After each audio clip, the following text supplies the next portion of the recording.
Nah, baik.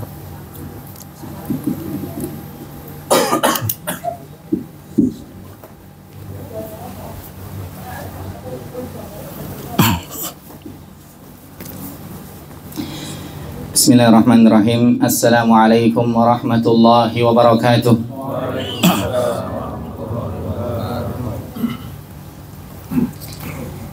Bismillah walhamdulillah wassalatu wassalamu ala rasulillah Nabiyyina Muhammad ibn Abdillah alaihi afdalus salati wa atammu taslim. Ashhadu an la ilaha illallah wahdahu la syarika lah wa ashhadu anna Muhammadan abduhu wa rasuluhu la nabiyya ba'dah. Para jamaah yang dimuliakan oleh Allah Subhanahu wa taala, ma'a fadilatul Syekh Malik Sya'ban, Fadilatul Syekh Malik Husain Sya'ban hafizahullah, ahlan wa sahlan bikum fi masjidina hadha. Para jamaah yang dimuliakan oleh Allah Subhanahu wa taala, pada kesempatan sore hari ini kita berada di hari Sabtu tanggal 19 Ramadan tahun 1445 Hijriah atau 30 Maret 2024. Kita bersyukur kepada Allah Subhanahu wa taala, ma'ana Fadilatul Syekh, dan insyaallah pada kesempatan kali ini kita akan menyimak ilmu yang akan beliau sampaikan. Sanastami'u ila muhadarat Syekh tahtal maudu tafsir ayat tazkiyatin nufus.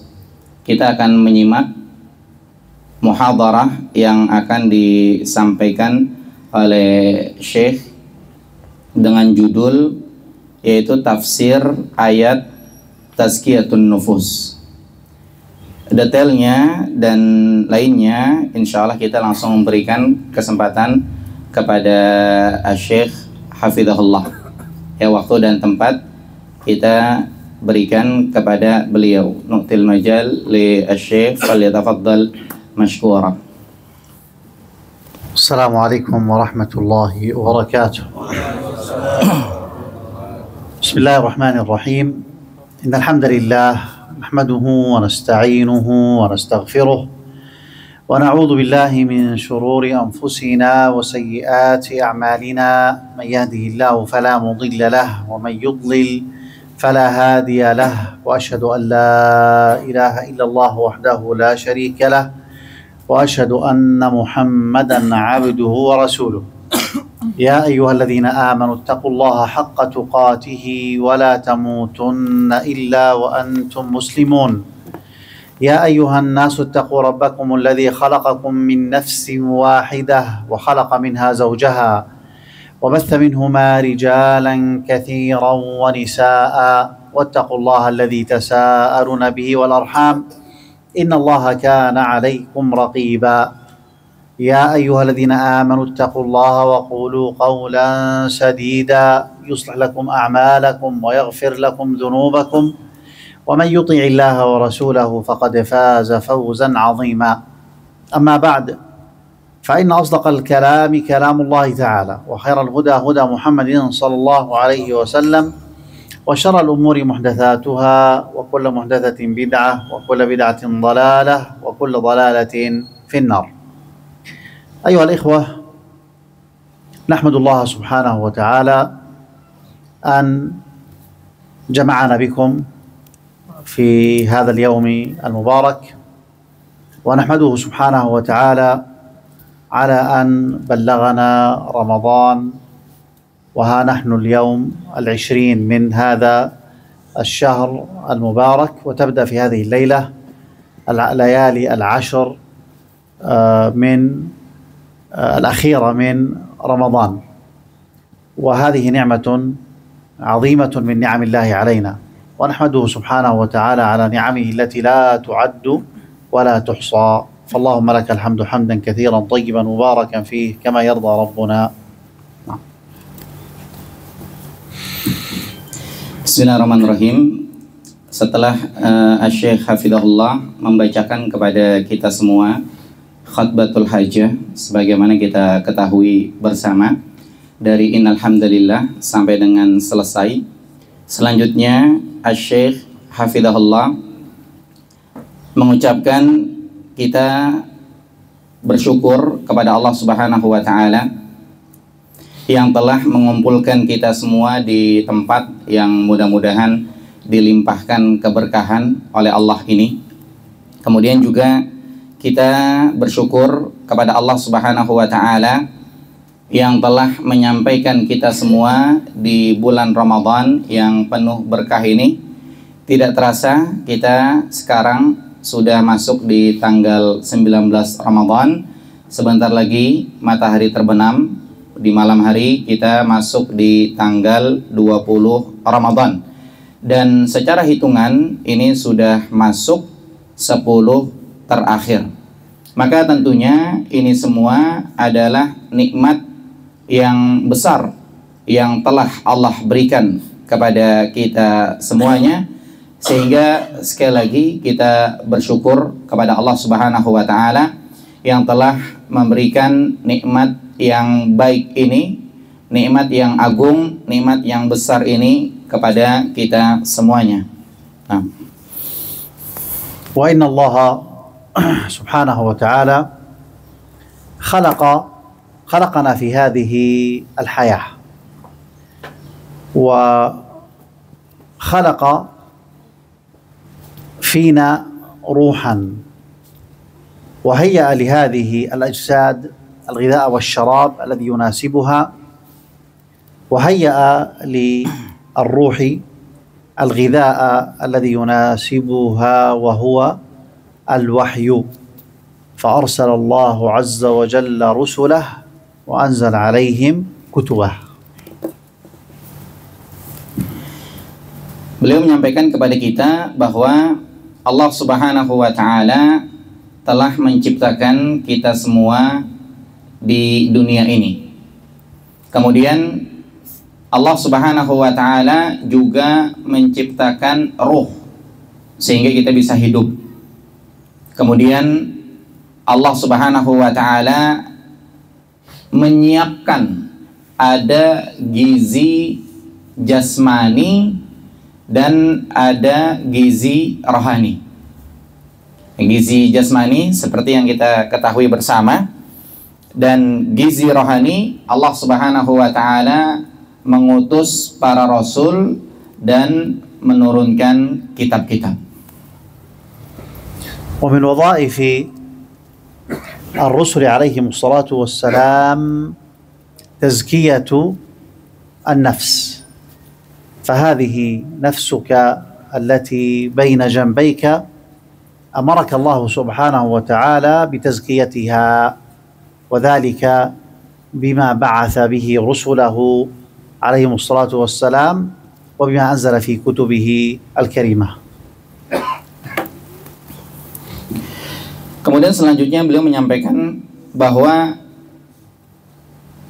tugas para rasul, tugasnya adalah tazkiyatun nufus. Tugasnya adalah membersihkan jiwa manusia.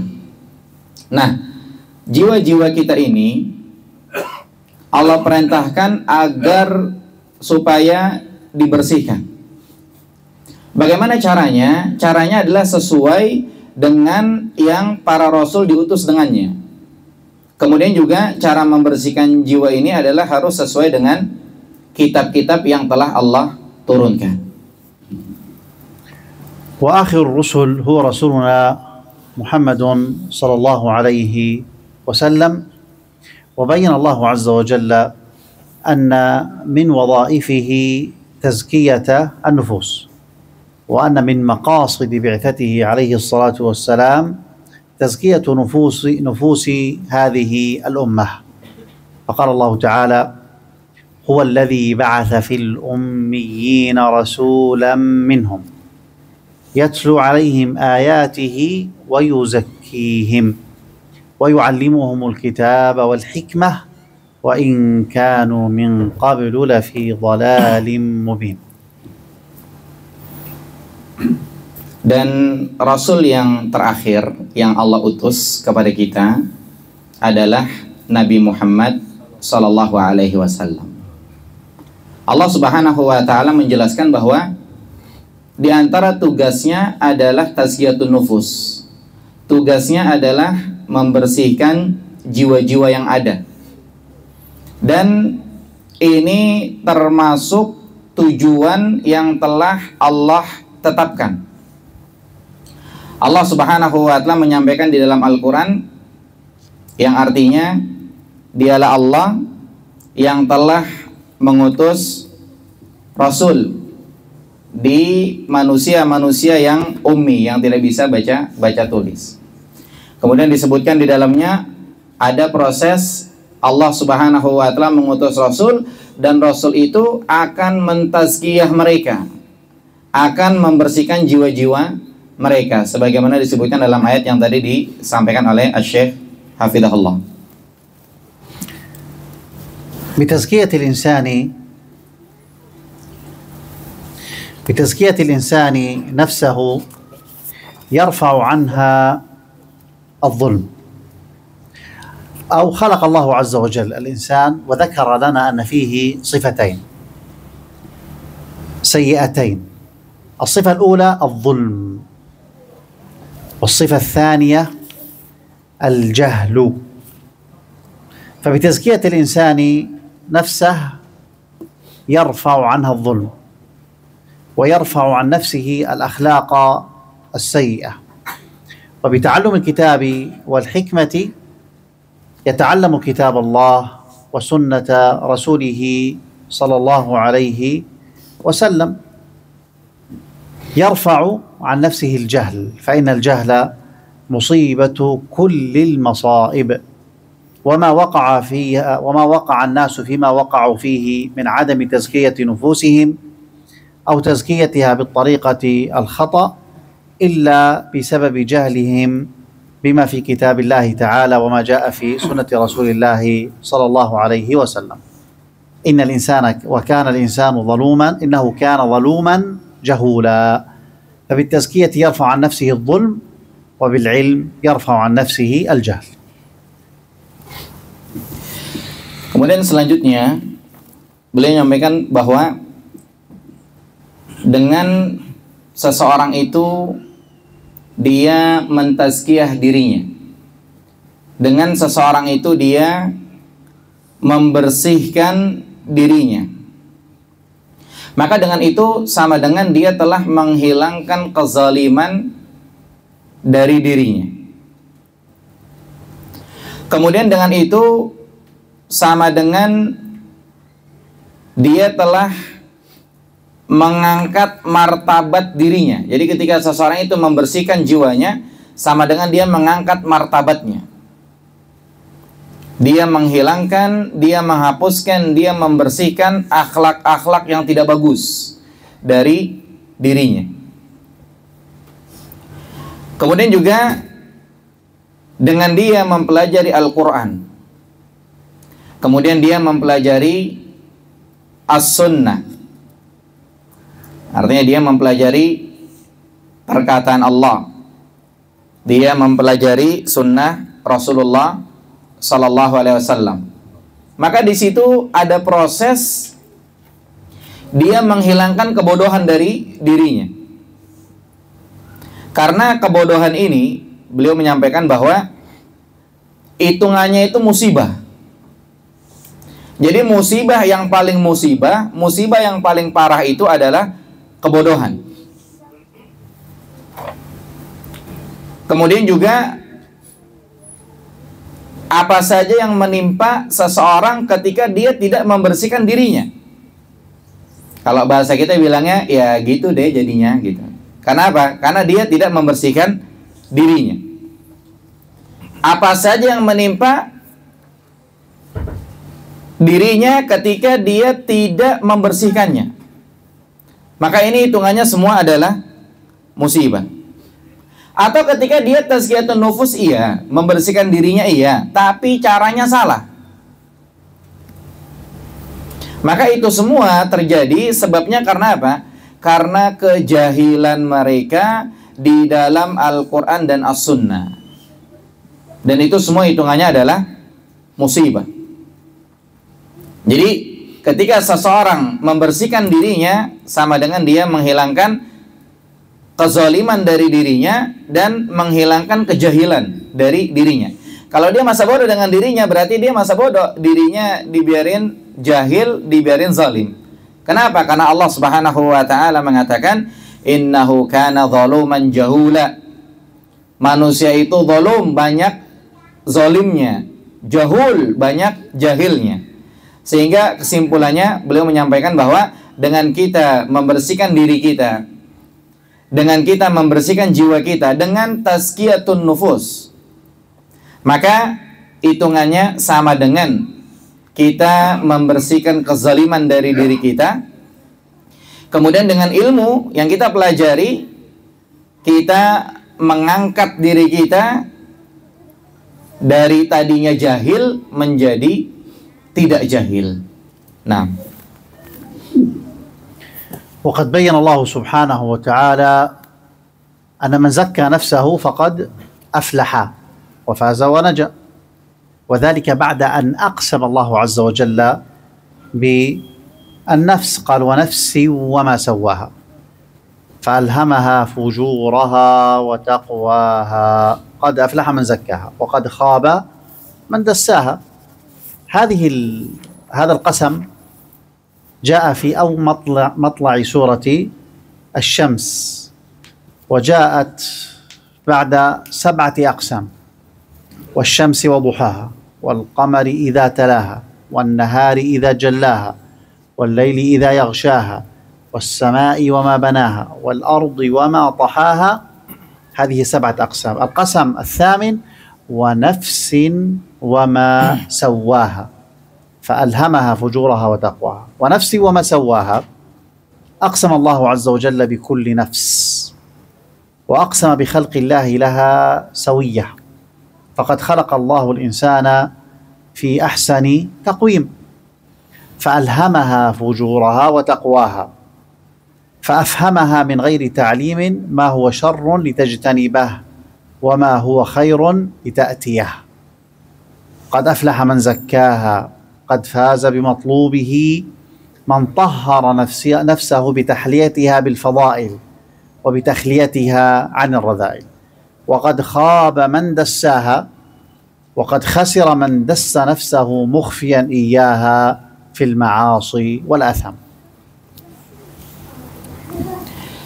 Kemudian selanjutnya beliau menyampaikan bahwa ketika seseorang membersihkan dirinya, ketika seseorang melakukan tazkiyatun nufus, pembersihan jiwa, maka status buat orang itu adalah kemenangan. Jadi ketika seseorang tidak membiarkan jiwanya seperti itu, maka status buat dia adalah kemenangan. Dari mana keterangannya? Keterangannya adalah dari Al-Quran. Allah Subhanahu wa ta'ala disebutkan sampai bersumpah 7 kali.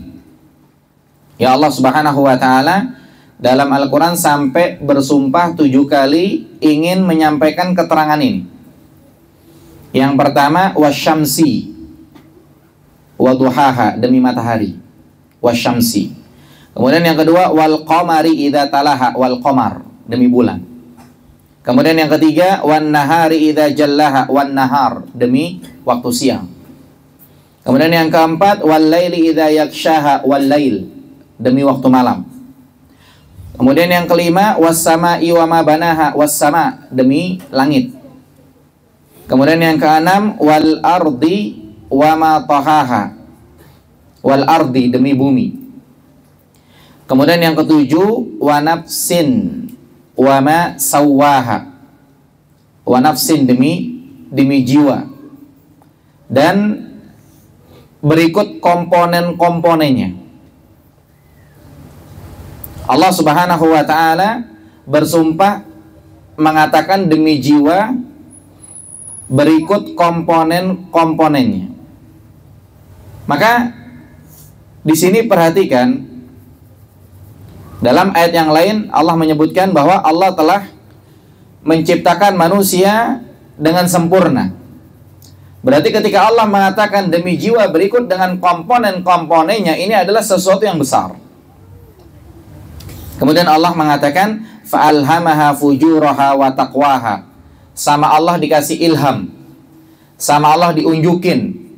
Jiwa ini ngerti mana yang fajir-fajir, mana yang takwa-takwa, mana yang salah, mana yang benar.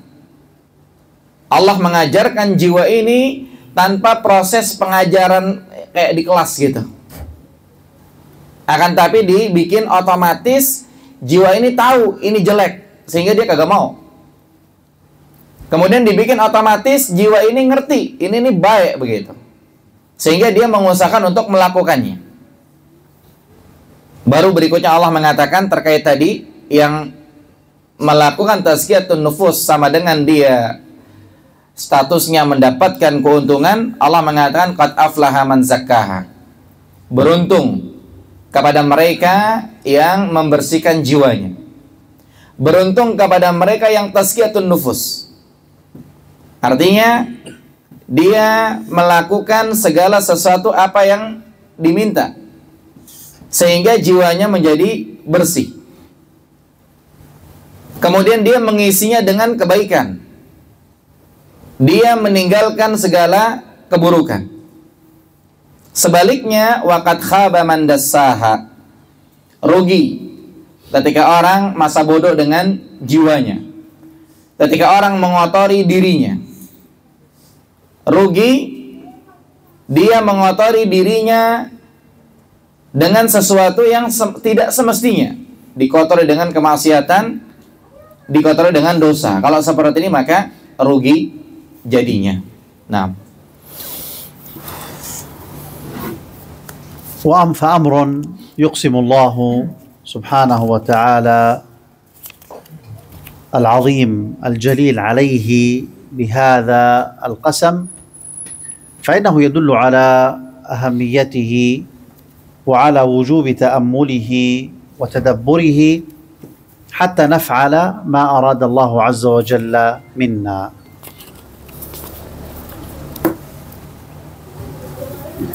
Maka di sini kita perhatikan Allah Subhanahu wa taala sampai membahas ini itu pakai sumpah gitu. Sehingga ini sesuatu yang mesti diperhatikan.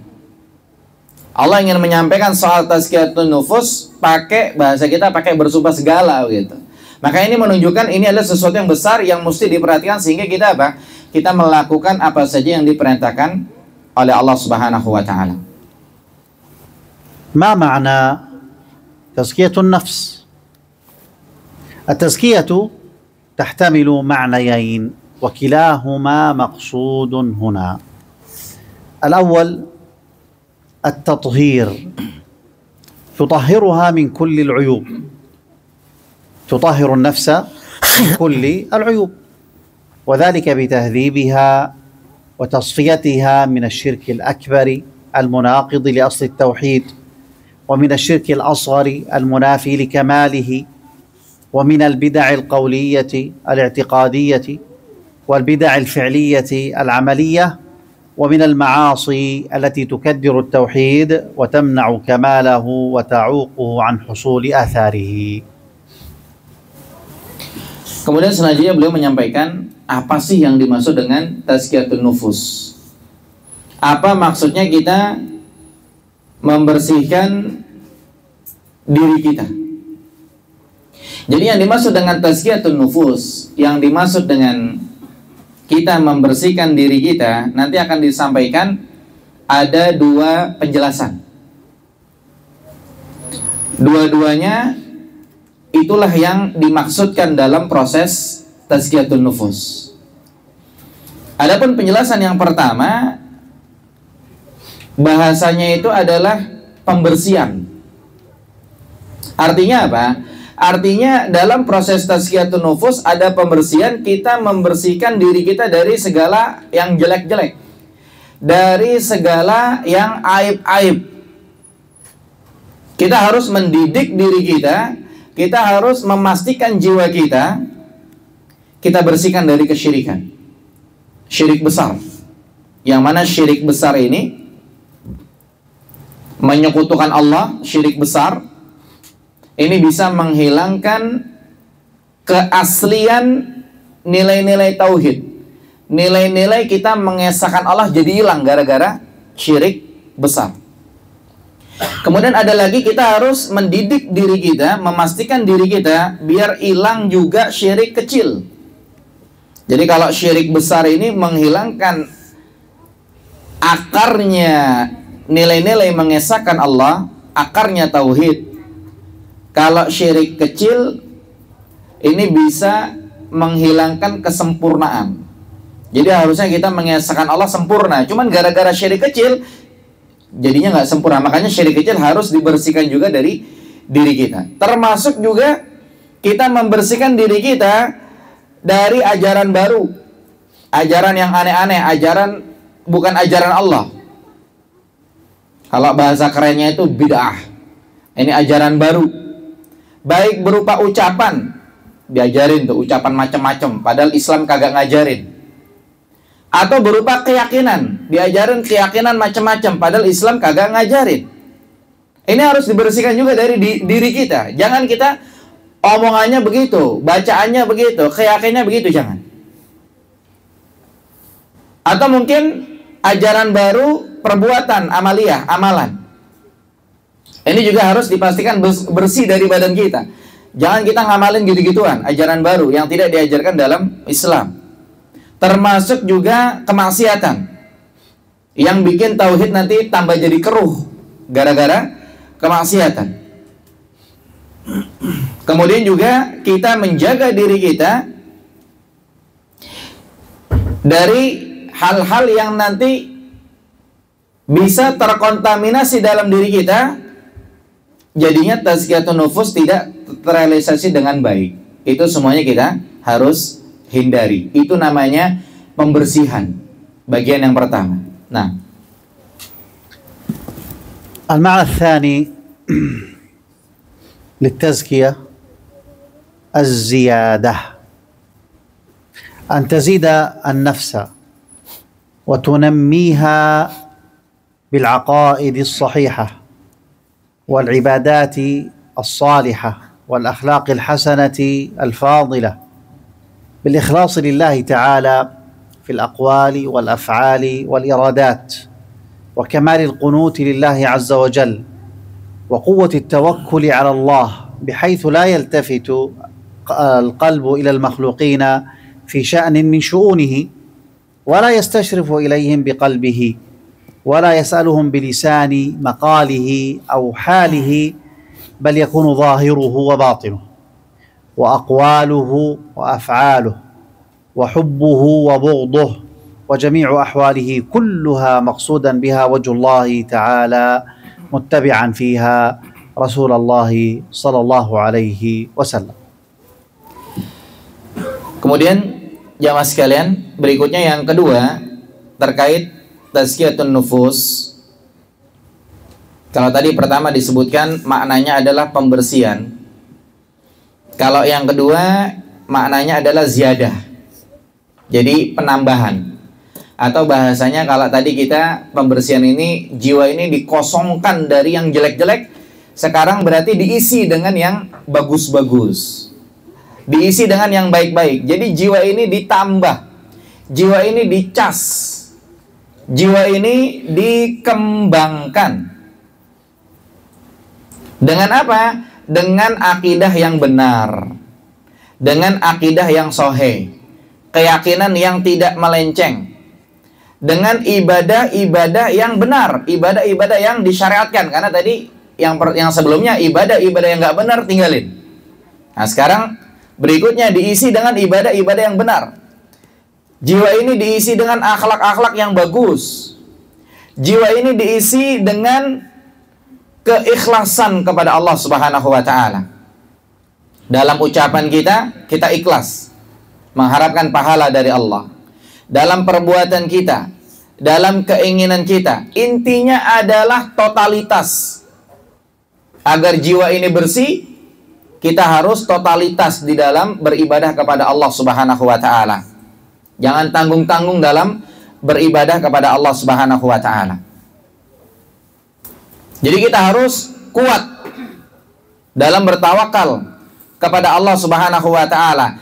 Jangan ngelirik ke makhluk sesuatu urusan apapun itu. Jangan di hati kita seakan-akan, kalau bahasa kita bilangnya, seakan-akan mendewakan mereka. Tidak. Karena kita punya Allah Subhanahu wa taala. Jangan kita bergantung kepada makhluk. Jangan kita minta sama mereka seakan-akan kita, pokoknya mereka lupa kita sama Allah. Akan tapi kita harus mendidik jiwa kita secara zahir, secara batin, secara ucapan, secara perbuatan. Kemudian kita setir jiwa kita secara kecintaan atau kebencian, dan semua-muanya pada intinya adalah bagaimana itu semua mengerucut kepada keikhlasan kepada Allah Subhanahu wa taala, dan yang satunya lagi juga mengikuti Rasulullah sallallahu alaihi wasallam. إذن التزكية لها معنيان، ما هما؟ الثانية أنا. Berarti kesimpulannya, tazkiyah ini ada dua makna, ada dua terjemah, ada dua penjelasan. Apa itu yang tadi disampaikan duanya?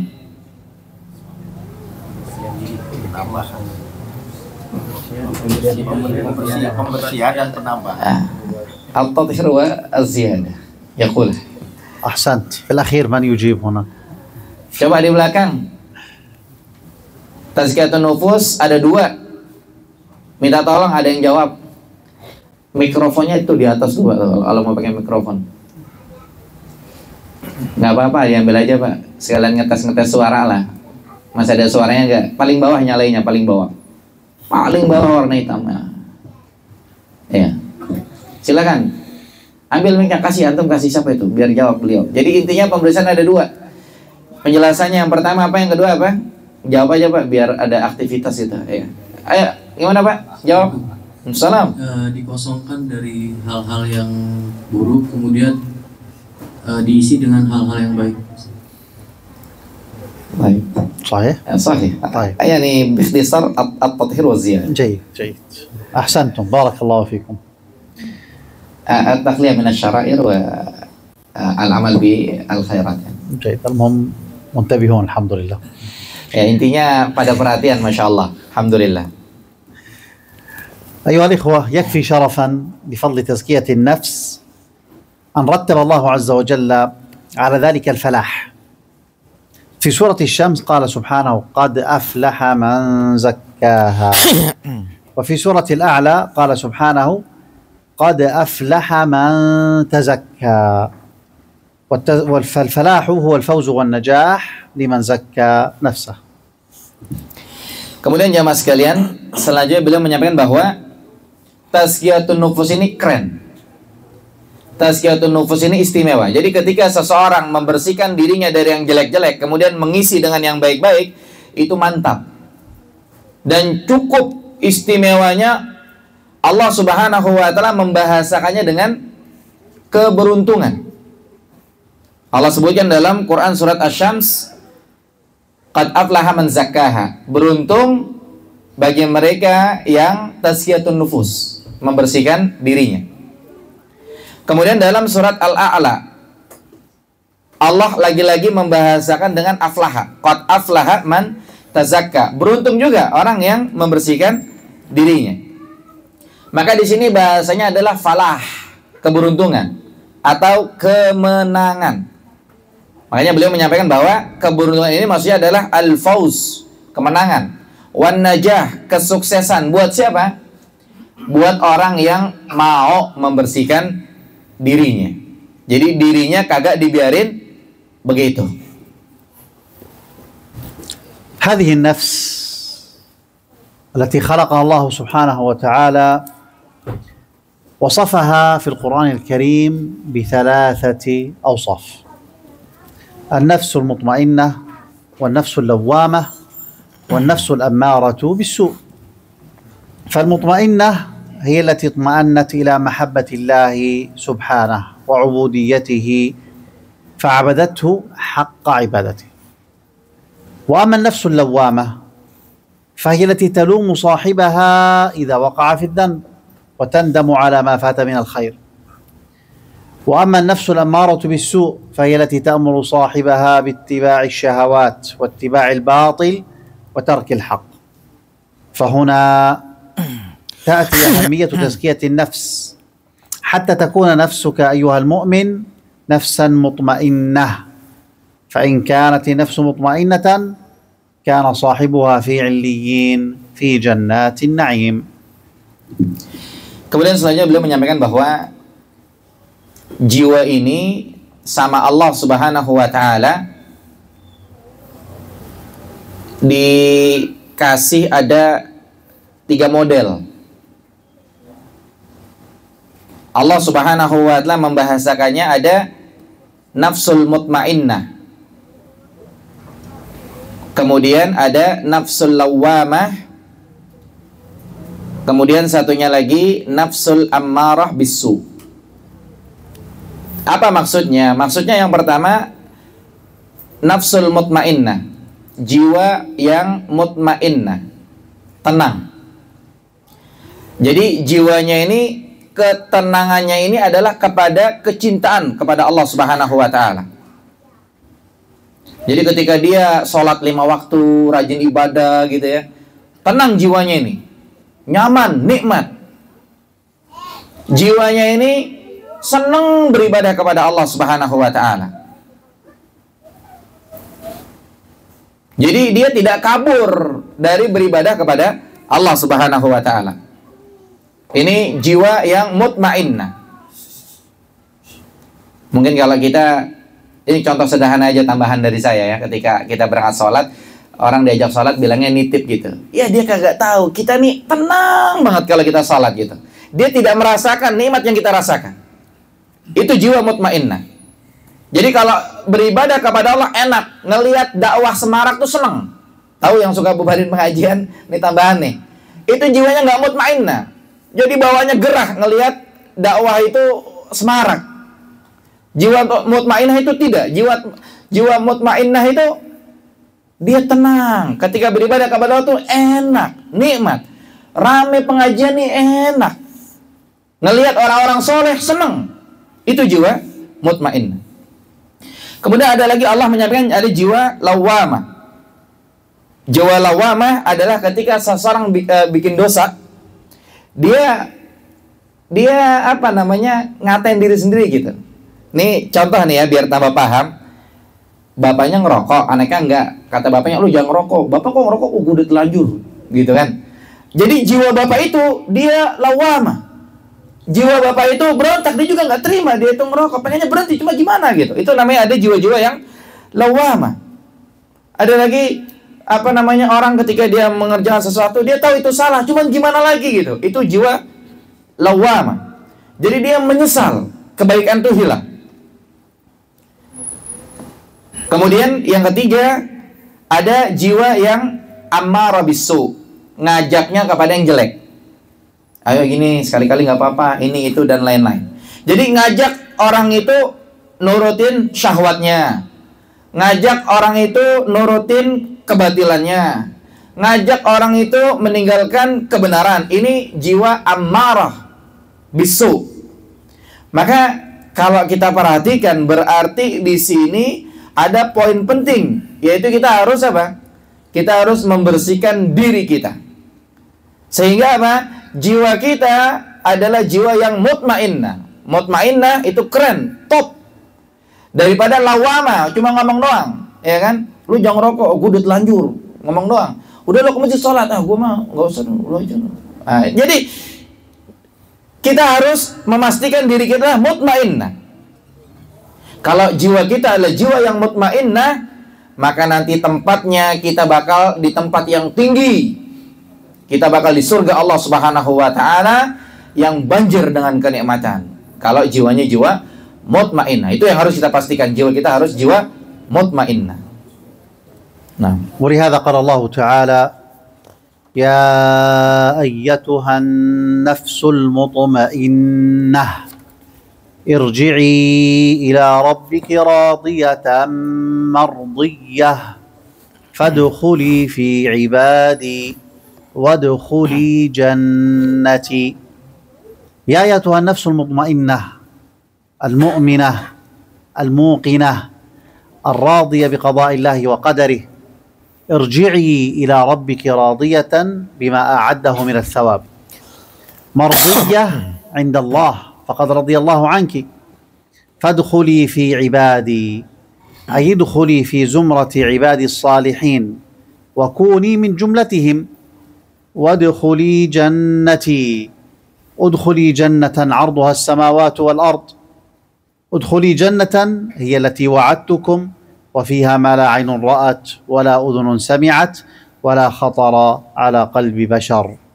أسأل الله العظيم رب العرش العظيم أن يجعلنا من أصحاب النفس المطمئنة.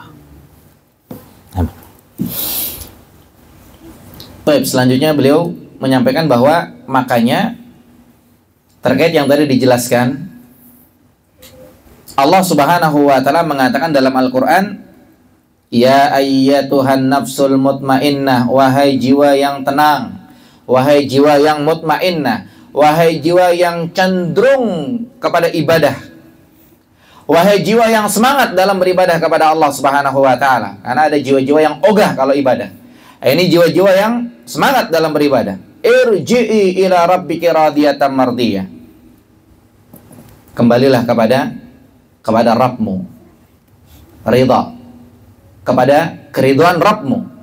Fadkhuli fi ibadi, ya, masuk ke dalam rombongan hamba-hambaku, wadkhuli jannati, masuk ke dalam surgaku.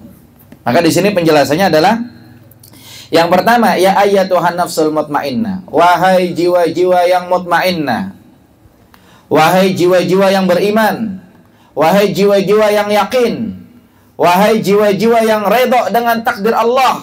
Karena ada orang-orang yang kagak redha dengan takdir Allah, marah-marah nggak jelas mereka. Wahai jiwa-jiwa yang rajin ibadah, mereka yang dipanggil oleh Allah. Kata Allah, irji'i ila rabbiki radiyatan mardiyah. Kembalilah kepada Rabbmu, radiyah. Kamu datang, kamu redha. Kenapa? Karena bakal dikasih pahala sama Allah Subhanahu wa taala. Kemudian mardiyah, kamu redha dengan apa yang disediakan oleh Allah Subhanahu wa taala. Allah redha juga kepadamu. Fadkhuli fi ibadi, masuklah ke dalam hamba-hambaku, yaitu rombongan orang-orang soleh. Kalian harus gabung sama mereka. Wadkhuli jannati, masuklah ke dalam surgaku, surga yang luasnya seluas langit dan bumi. Masuklah kalian ke dalam surga yang telah aku janjikan. Masuklah kalian ke dalam surga yang mana kenikmatannya tidak bisa dirasa-rasa oleh mata.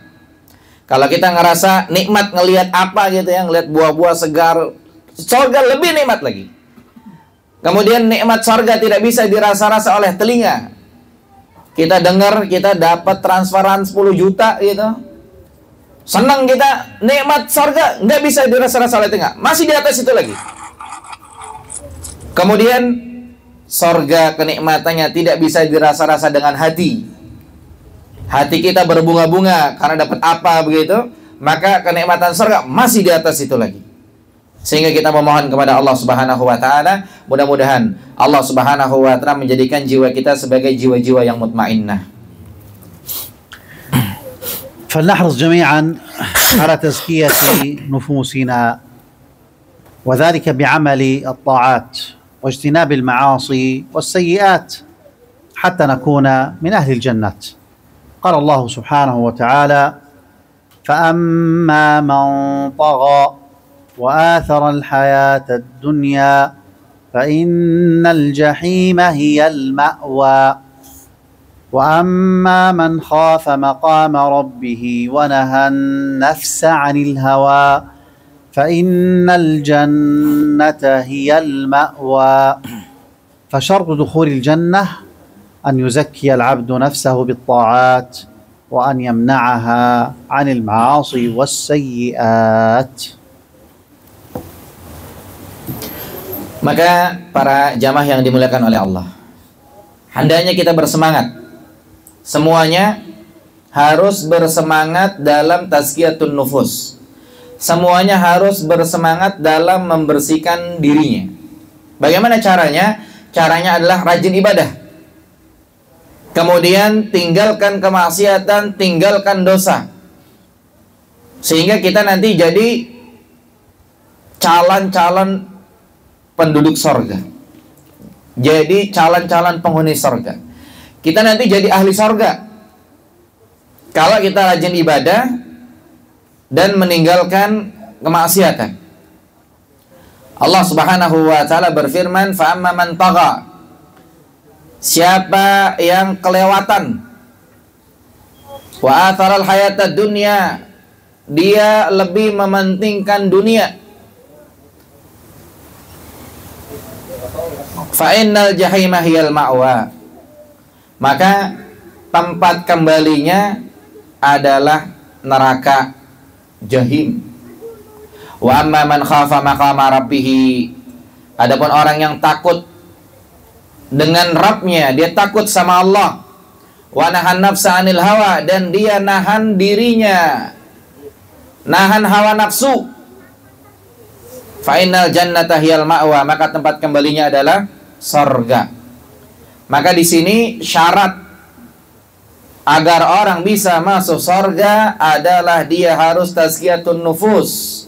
Dia harus rajin ibadah kepada Allah, dia harus taat kepada Allah, dan dia meninggalkan kemaksiatan dan berbagai kejelekan.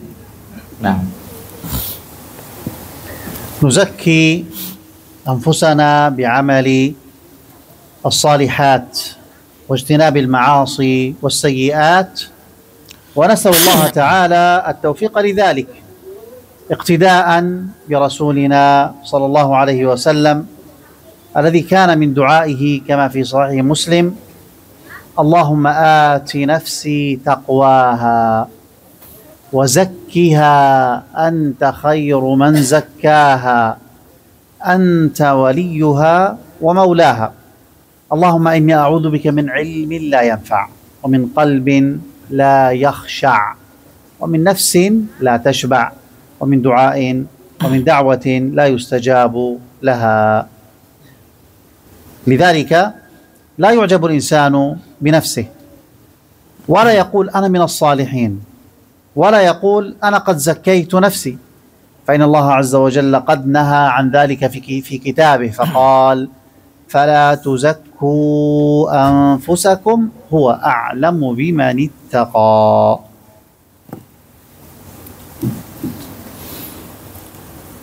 Kemudian selanjutnya beliau menyampaikan kita harus membersihkan diri kita. Caranya adalah dengan rajin melakukan amal soleh. Kemudian kita meninggalkan maksiat, kita meninggalkan kejelekan, keburukan, kita tinggalkan. Dan kita minta kepada Allah, jangan lupa, kita minta taufik biar kita bisa tazkiyatun nufus. Dan seperti itu dalam rangka nyontoh Rasulullah Sallallahu Alaihi Wasallam. Karena apa? Karena Rasulullah Sallallahu Alaihi Wasallam beliau juga berdoa, disebutkan dalam Sahih Muslim. Rasulullah Sallallahu Alaihi Wasallam berdoa, Allahumma ati nafsi taqwaha. Ya Allah, bikin saya jadi orang yang bertakwa. Wa zakkiha anta khairu man zakkaha. Ya Allah, tolong bersihkan diri ini, karena Engkau adalah pembersih terbaik. Anta waliyuha wa maulaha.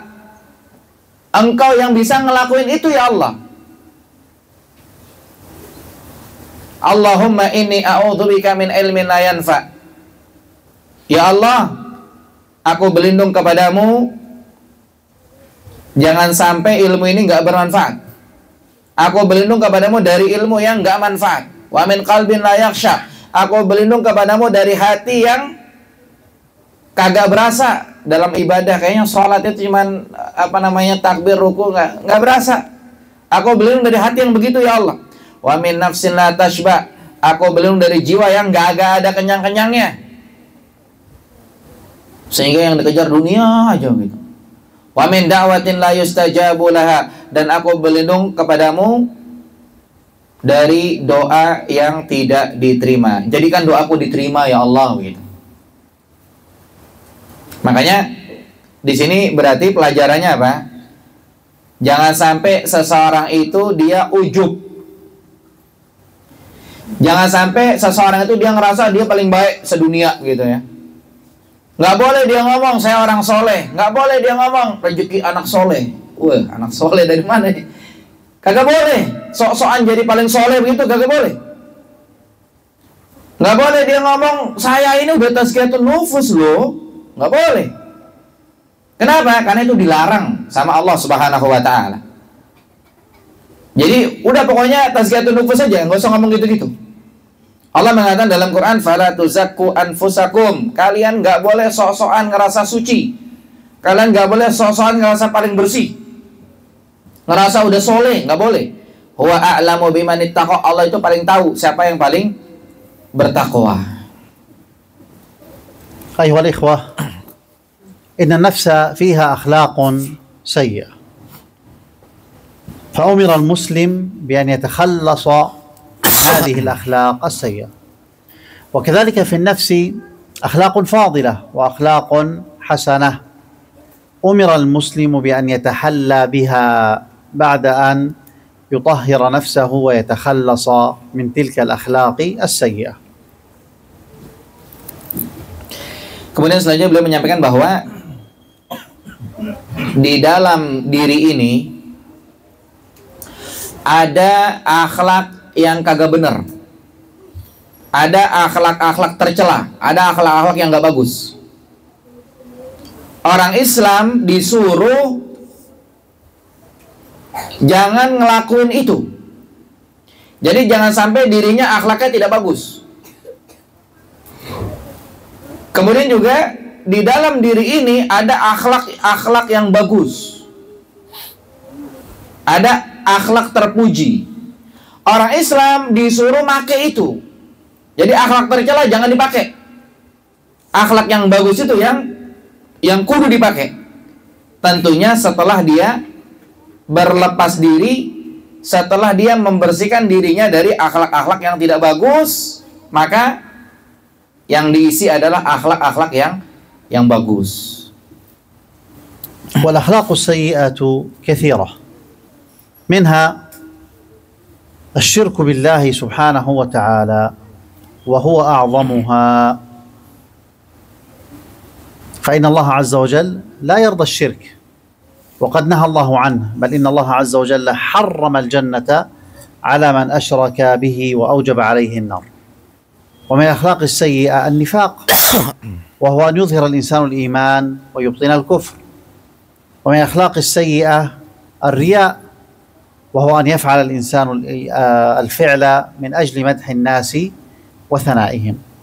والأخلاق السيئة كثيرة، منها العجب والكبر والحقد والحسد والبخل والغضب والغيبة والنميمة والكذب والغش والمكر والخداع والحرص على الدنيا ومحبتها وإيثارها على الآخرة، والحرص على الدنيا ومحبتها وإيثارها على الآخرة، ونحو ذلك من الأخلاق الرذيلة السيئة التي حذرنا الله منها في كتابه وحذرنا منها رسوله صلى الله عليه وسلم في سنته.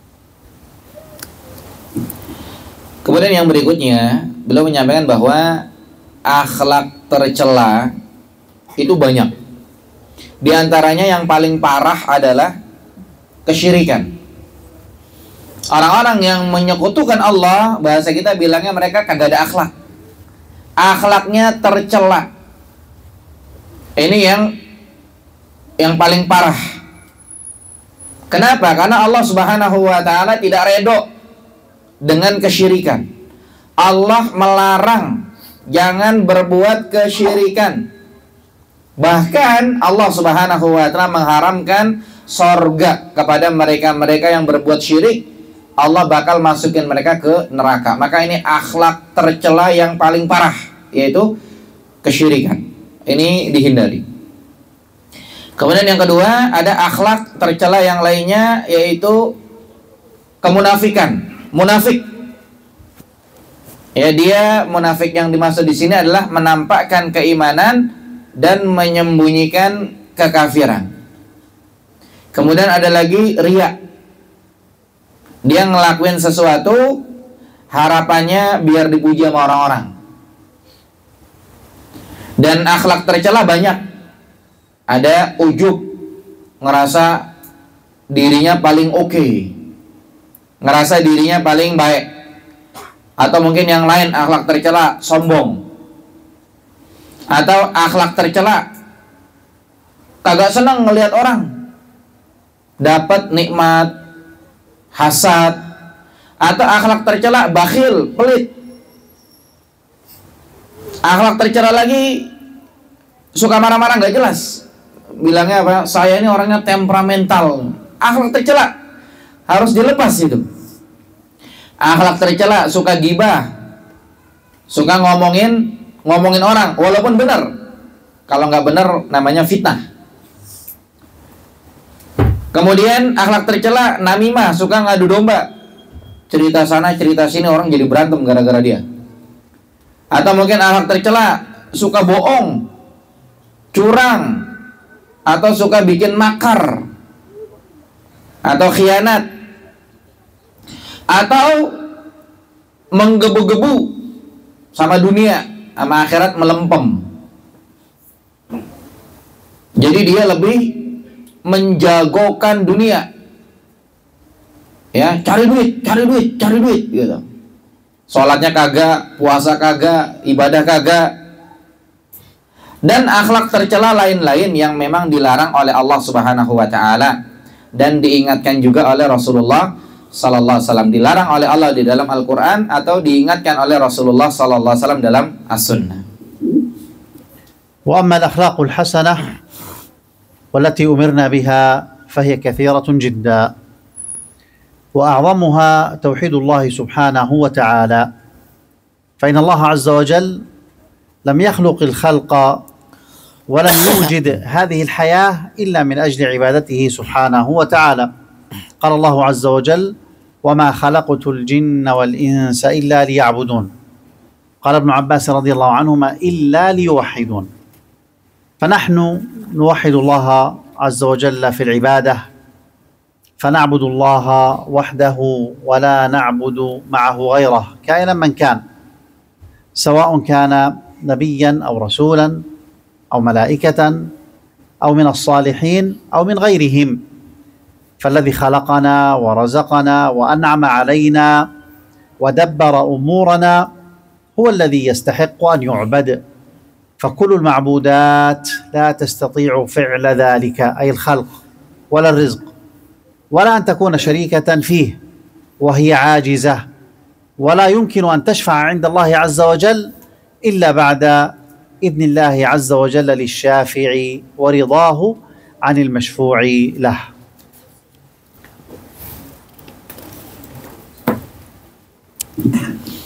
Kemudian selanjutnya beliau menyampaikan bahwa akhlak yang bagus yang Allah perintahkan itu banyak sekali.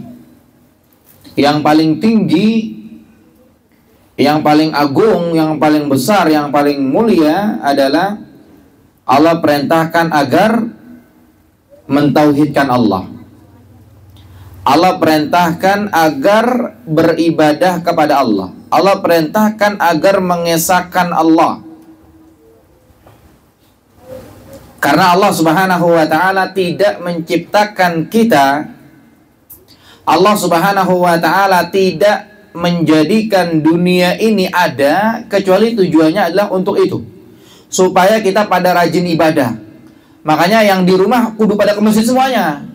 Karena memang adanya kita ini harus rajin ibadah, harus pada rajin belajar agama, harus pada rajin pengajian, harus pada rajin ke masjid, harus pada rajin sholat. Karena dunia ini ada untuk itu.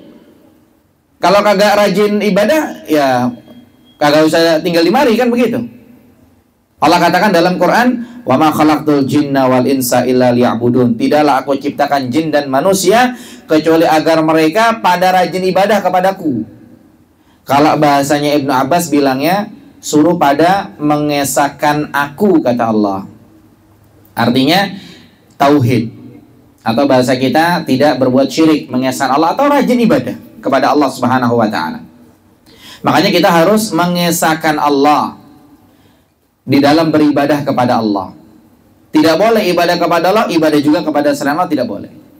Jadi kita harus ibadah hanya kepada Allah saja. Tidak boleh kita beribadah kepada selain Allah juga, tidak boleh. Siapapun itu.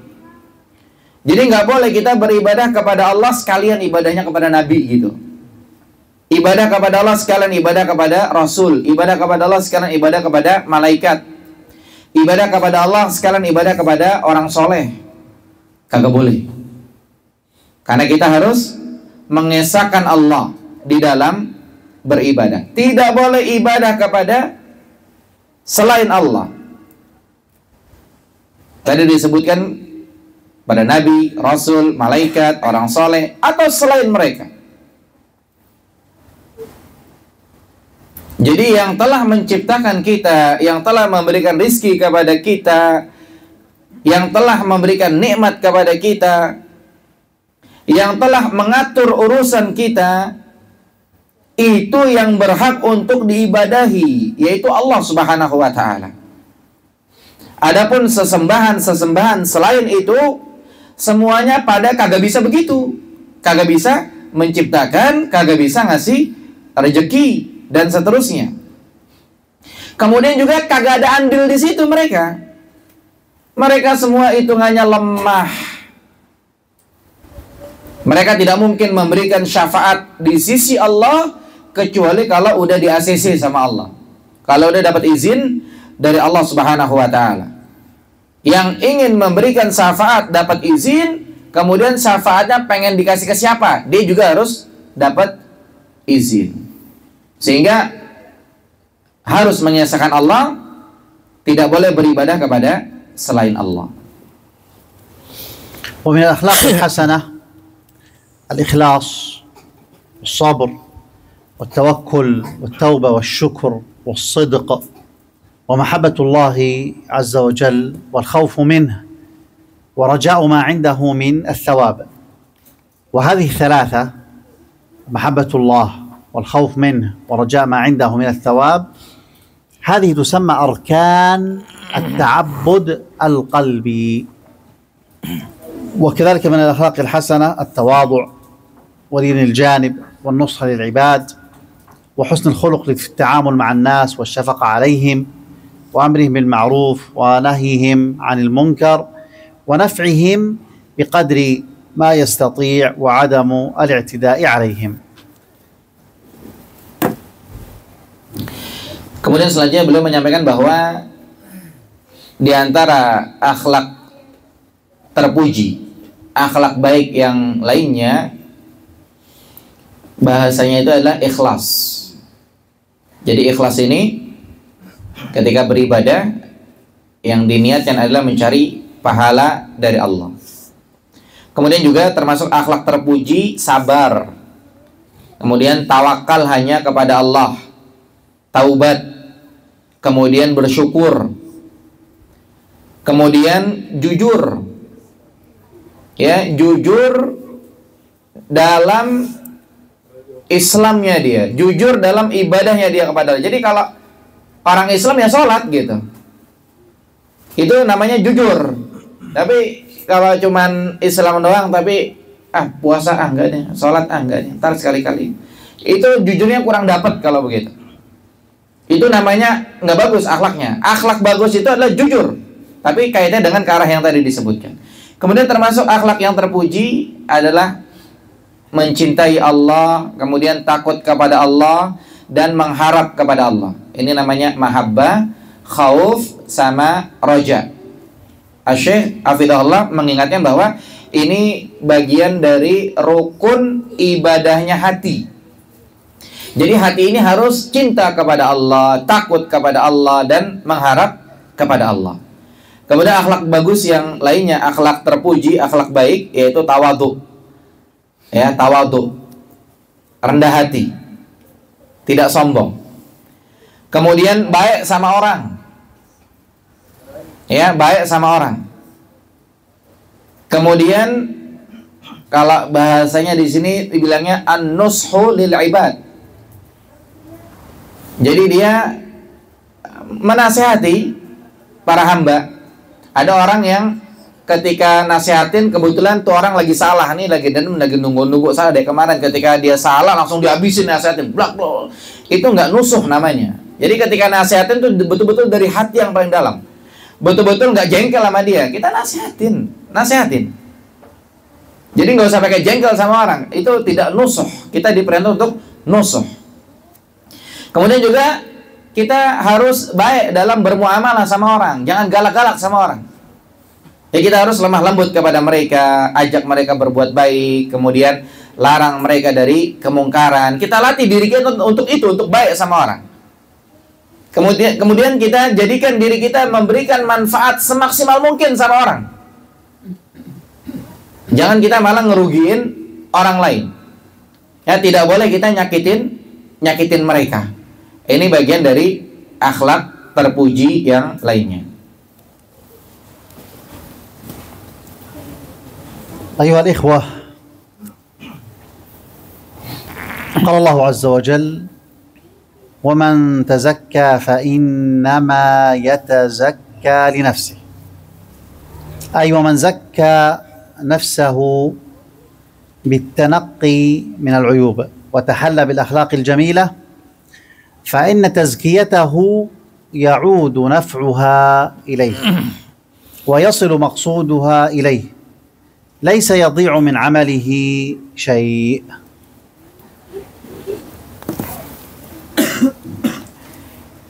Kemudian berikutnya beliau menyampaikan Allah berfirman, "Wa man tazakka fa innama yatazakka li nafsihi." Barang siapa yang tazkiyatun nufus, berarti yang untung dirinya sendiri. Barang siapa yang dia membersihkan dirinya, sama dengan dia membersihkan dirinya, yang untung dia. Artinya ketika dia membersihkan dirinya dari aib-aib, kemudian dia mengisinya dengan yang bagus-bagus, maka manfaatnya yang bakal ngerasain itu siapa? Dia sendiri. Dan dia bakal enak, bakal nyaman dengan itu. Dia tidak akan kehilangan hasil sedikit pun. Karena memang dia bakal beruntung ketika apa? Ketika dia membersihkan dirinya.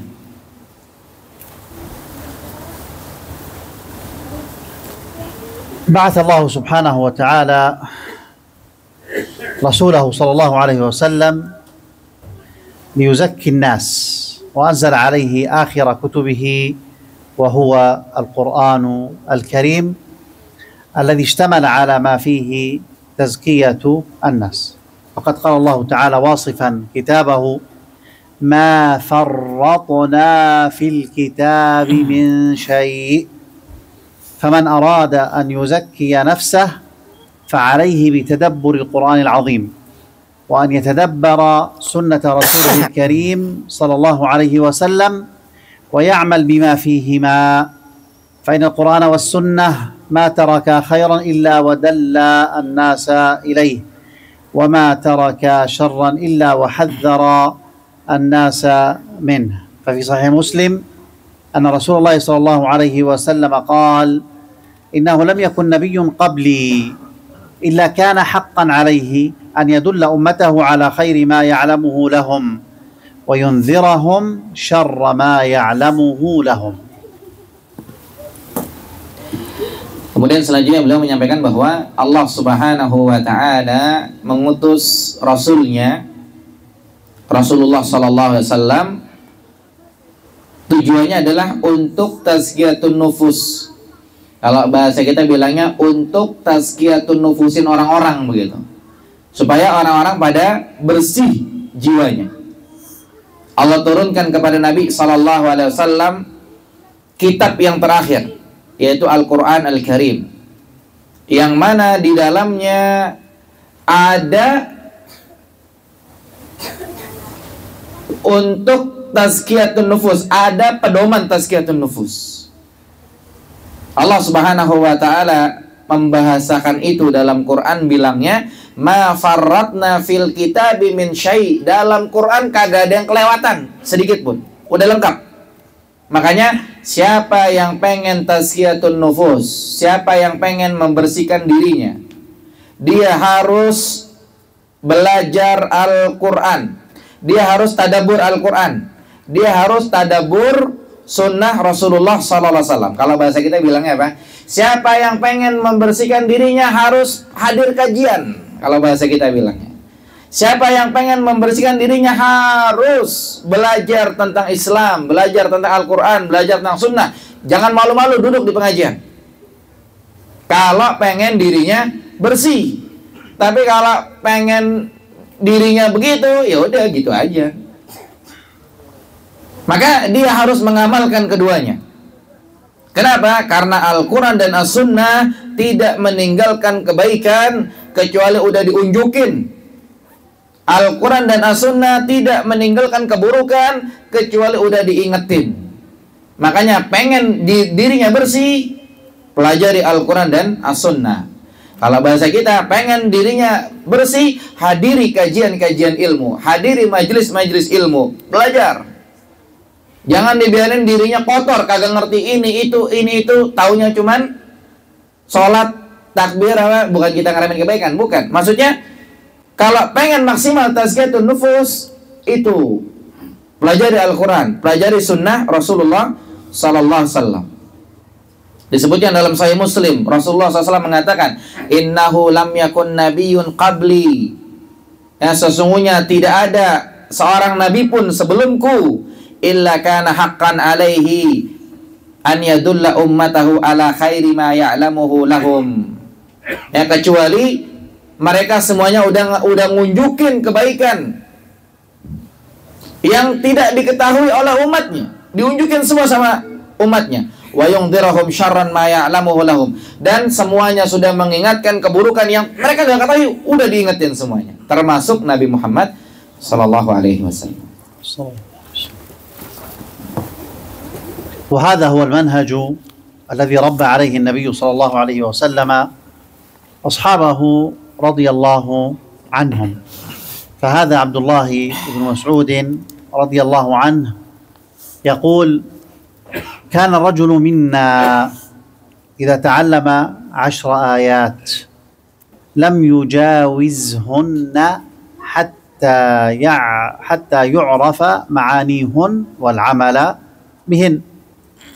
وقال أبو عبد الرحمن السلمي رحمه الله وهو من التابعين من تلاميذ الصحابة رضي الله عنهم: حدثنا الذين كانوا يقرؤوننا، يعني الصحابة رضي الله عنهم، أنهم كانوا يستقرئون من النبي صلى الله عليه وسلم، فكانوا إذا تعلموا 10 آيات لم يخلفوها حتى يعملوا بما فيها من العمل، فتعلمنا القرآن والعمل جميعا.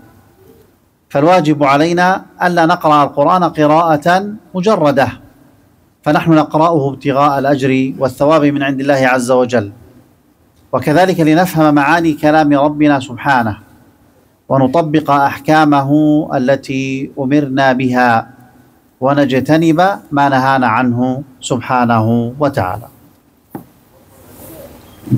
Maka yang tadi dijelaskan itu adalah manhaj atau metode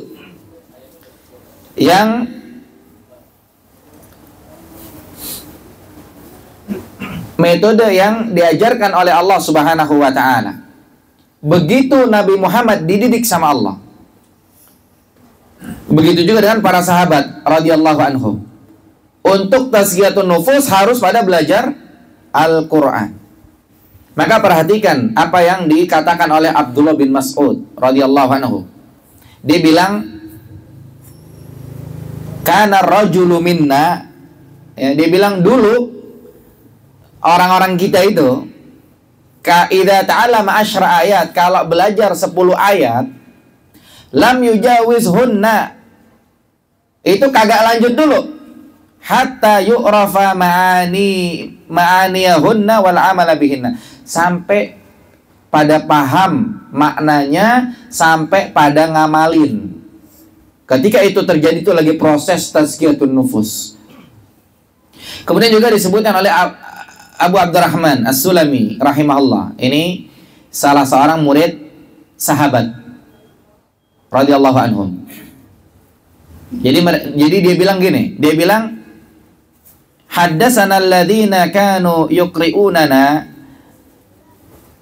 para sahabat itu yang dulu ngisi kajian di kita gitu, mereka tuh pada cerita, annahum kanu yastaqri'una minan nabi sallallahu alaihi wasallam, mereka cerita pengalaman mereka bersama dengan Nabi sallallahu alaihi wasallam, gimana ketika kajian sama Nabi sallallahu alaihi wasallam. Fakanu idza ta'allamu 10 ayat, diceritain mereka katanya kalau belajar 10 ayat, lam yakhlufuha, amal mereka nggak lanjut dulu, hatta ya'malu bima fiha minal amal, sampai diamalin.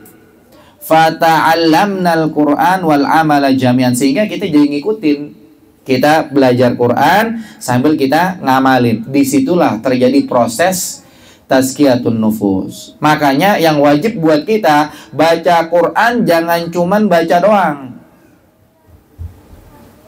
Yang wajib buat kita baca Quran jangan cuman asal cakap suaranya doang. Akan tetapi kita baca Quran niatin biar dapat pahala dari Allah Subhanahu wa taala. Kemudian kita baca Quran, kita juga kudu paham maknanya. Sehingga perlu kajian juga kita. Perlu belajar agama juga kita. Kemudian kita juga perlu mengamalkannya. Yang diperintah mana, yang dilarang mana. Yang diperintah lakuin, yang dilarang tinggalin.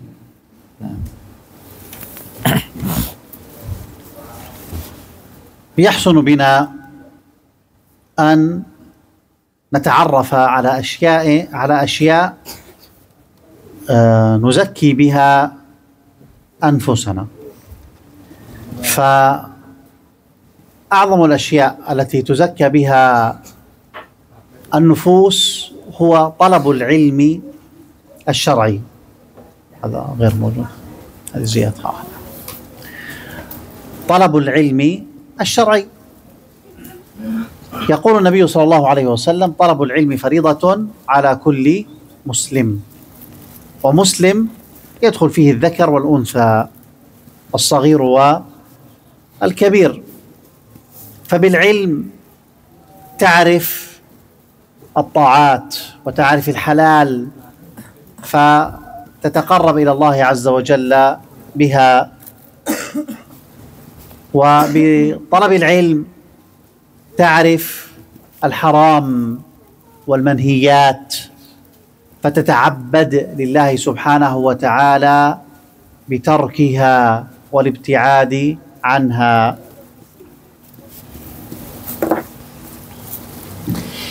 Kemudian selanjutnya beliau menyampaikan kepada kita, ini kayaknya keren kalau kita coba mengenal bagaimana caranya supaya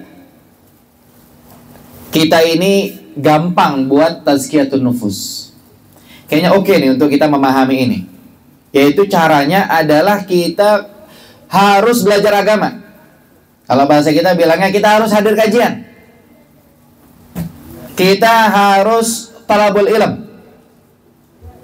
Dan itu ditegesin sama Nabi Muhammad SAW, bilangnya apa? Talabul ilmi faridotun ala kulli muslim. Belajar agama itu wajib bagi setiap orang Islam, laki, perempuan, gede, kecil, semuanya harus pada belajar agama. Karena ketika kita belajar agama, manfaatnya sangat besar. Kita jadi ngerti mana-mana bentuk ketaatan, mana-mana yang halal-halal. Dengan itu kita jadi bertaqarrub kepada Allah. Pedoman kita untuk mendekatkan diri kepada Allah. Mana sih bentuk-bentuk ketaatan? Oh, bentuk-bentuk ketaatan kita sholat atau kita ibadah apa-apa. Dengan itu kita lakuin, kita mendekat kepada Allah Subhanahu wa ta'ala. Dengan kita belajar agama, kita jadi tahu mana-mana yang haram, mana-mana yang nggak boleh. Dengan itu, kita hitungannya beribadah kepada Allah. Jadi, ketika kita nggak belajar agama, bayangin, ada orang nggak belajar agama, dia nggak mau bohong. Dia nggak mau melakukan dosa. Kenapa? Nggak mau aja. Tapi kalau orang belajar agama, di situ dia kagak mau karena dia beribadah kepada Allah Subhanahu wa Ta'ala. Berbeda antara orang yang belajar dengan yang tidak belajar. وأهمية طلب العلم في شرعنا الكلام فيها كثير، فالآيات كثيرة جدا والأحاديث كثيرة جدا، وما وصلنا القرآن والسنة وعرفنا الحلال من الحرام إلا بالعلم. فهذه الأمة أمة العلم، وهذا يحتاج إلى دروس كثيرة نتكلم فيها عن العلم وفضائل العلم وكيفية العلم، لكن يكفينا هنا الإشارة إلى أن أهم ما ينبغي أن يعنى به الإنسان ليزكي نفسه هو العناية بالعلم وطلب العلم.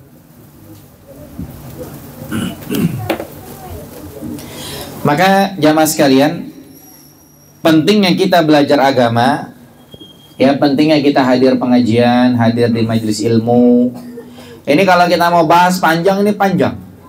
Karena yang menerangkan tentang ini, bicara Quran, ayat itu banyak.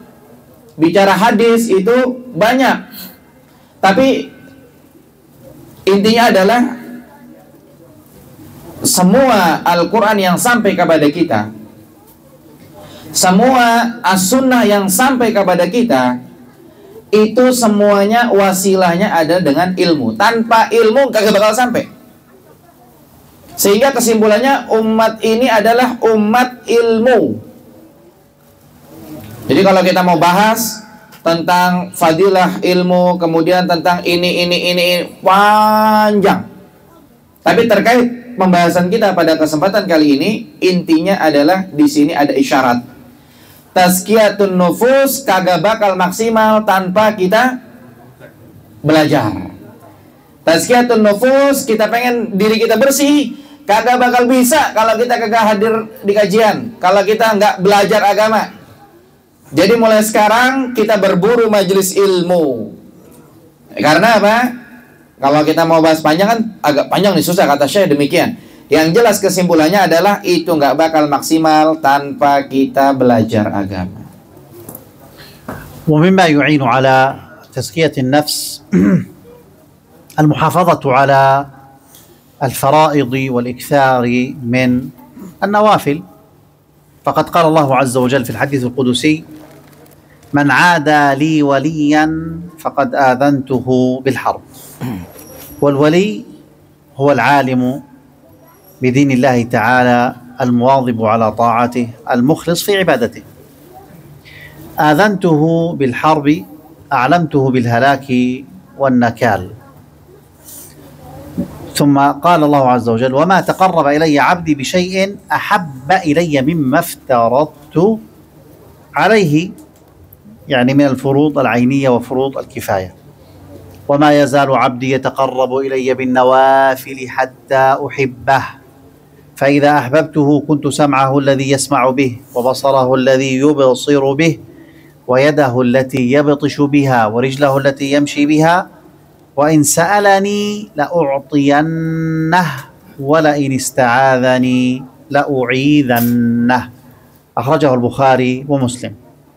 فإن المحافظة على الفرائض والإكثار من نوافل الصلاة والصيام والصدقة والحج والعمرة وغيرها لها أثر عجيب في تزكية النفوس. Kemudian yang lainnya jamaah sekalian, metode tazkiyatun nufus biar jiwa kita bersih, yaitu caranya adalah jaga sholat 5 waktu. Ya, kita harus sholat 5 waktu dan memperbanyak amalan-amalan sunnah.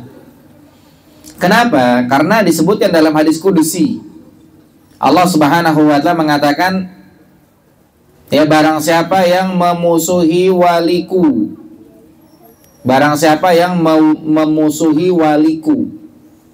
Walinya Allah ini siapa maksudnya? Maksudnya adalah orang-orang yang dia istiqomah dalam beragama, rutin istiqomah dalam perbuatan taat, rajin ibadah kepada Allah Subhanahu wa ta'ala. Ya, siapa yang memusuhi waliku berarti sama dengan siapa yang memusuhi waliku, aku mengumumkan perang kepadanya. Aku pastikan dia binasa. Aku pastikan dia hancur. Kemudian lanjutannya dikatakan, tidaklah hambaku bertakarrub kepadaku dengan amalan-amalan yang wajib. Kalau tadi kita bilangnya sholat wajib itu, ini amalan-amalan yang wajib apapun itu. Artinya apa? Artinya dengan ini ada proses tazkiyatun nufus, dan hambaku senantiasa melakukan amalan-amalan yang sunnah sampai akhirnya ujung-ujungnya aku mencintainya. Kalau aku sudah mencintainya, berarti kalau bahasa kita bilangnya begini, pendengarannya dia adalah pendengaranku, penglihatan dia adalah penglihatanku, kemudian rabaannya dia adalah rabaanku, langkahnya dia adalah langkahku. Dan kalau dia minta kepadaku sesuatu, akan aku berikan. Kalau dia minta perlindungan kepadaku, akan aku berikan perlindungan. Tapi terkait hadis ini, kata kuncinya adalah melakukan kewajiban-kewajiban. Kita menjaga itu, kemudian kita memperbanyak amalan-amalan yang sunnah, seperti sholat, ada sholat wajib, sholat sunnah, puasa wajib, puasa sunnah, sedekah, ada sedekah wajib, ada sedekah sunnah, haji, umroh, dan seterusnya. Maka ketahuilah, itu efeknya dahsyat. Jadi ketika kita rajin ibadah, efeknya dahsyat, mantap itu. Untuk apa? Untuk proses tazkiyatun nufus. Tapi kalau malas untuk itu, ya gitu orangnya. Kalau pengen tazkiyatun nufus, harus jaga amalan-amalan wajib. Pengen lebih keren, lanjutkan dengan amalan-amalan sunnah. Kenapa? Itu efeknya dahsyat untuk proses tazkiyatun nufus. الأمر الثالث التوبة إلى الله سبحانه وتعالى توبة نصوحا. لما قبل ما ب10 دقائق نتمجل لهذا الأسئلة، وإن لم يوجد ممكن اختصار إلى النهاية. الواجبات خلاص يعني أمامهم. الأمر الثالث مما يعين على تزكية النفس التوبة إلى الله عز وجل توبة نصوحا. فما من عبد إلا ويقع في الذنب، ولكن أمرنا بالتوبة بأن نترك هذا الذنب ونندم على فعله ونعزم على ألا نعود إليه. ما من أحد إلا ويذنب. يقول النبي صلى الله عليه وسلم: كل بني آدم خطاء وخير الخطائين التوابون. والله سبحانه وتعالى يفرح بتوبة عبده، والله عز وجل من أسمائه الغفور الرحيم تواب، فهو غفور للذنوب ورحيم بعباده وتواب لمن تاب إليه سبحانه وتعالى. فالتوبة من أعظم الأشياء التي تعين على تزكية النفس.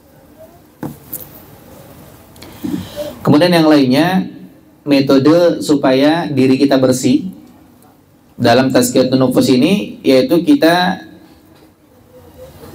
bertaubat kepada Allah Subhanahu wa ta'ala. Taubat nasuha. Karena namanya kita orang, itu mesti bikin dosa, ada aja kita punya dosa itu. Tapi kita diperintah untuk bertaubat. Itu dengan kita meninggalkan dosa tersebut, kita menyesal, kita udah ngelakuin, dan kita niat jangan ngelakuin lagi. Kalau ada yang nanya bikin dosa lagi bagaimana? Sama, kita tobat. Caranya gimana? Tinggalin tuh dosa, nyesel lagi, niat lagi jangan bikin dosa itu lagi. Jadi tiap kita kagak mungkin kagak bikin dosa. Nabi SAW membahasakan kullu bani Adam khata'. Setiap anak Adam itu banyak bikin kesalahan. Wa khairul khata'ina tawabun. Dan sebaik-baik orang yang banyak bikin kesalahan adalah yang banyak tobat. Dan Allah Subhanahu wa ta'ala itu sangat-sangat berbahagia dengan taubat hambanya.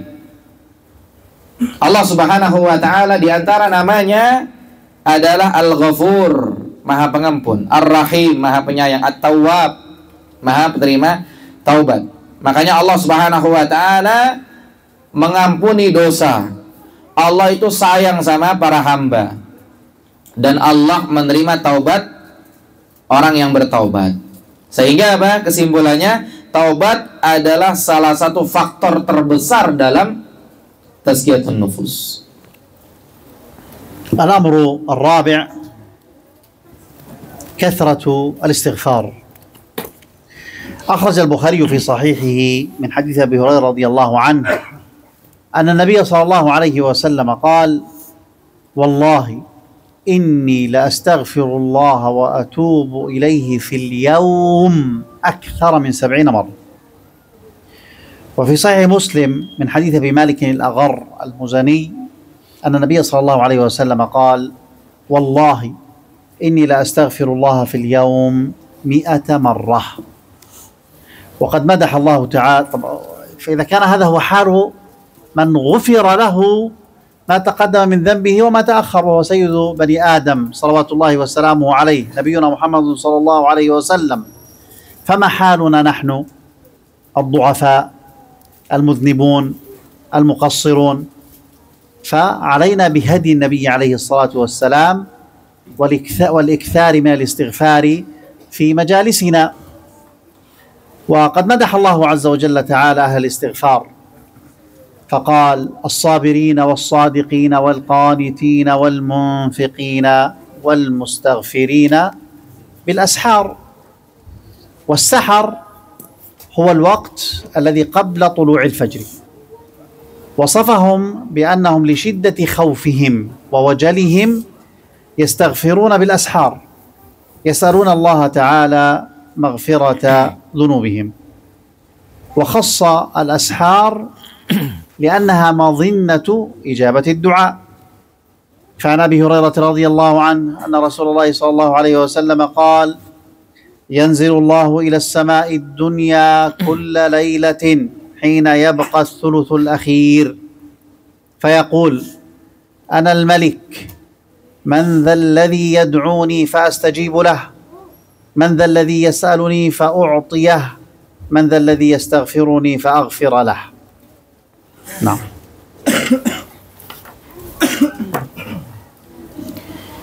Kemudian metode yang lain dalam tazkiyatun nufus adalah kita memperbanyak istighfar.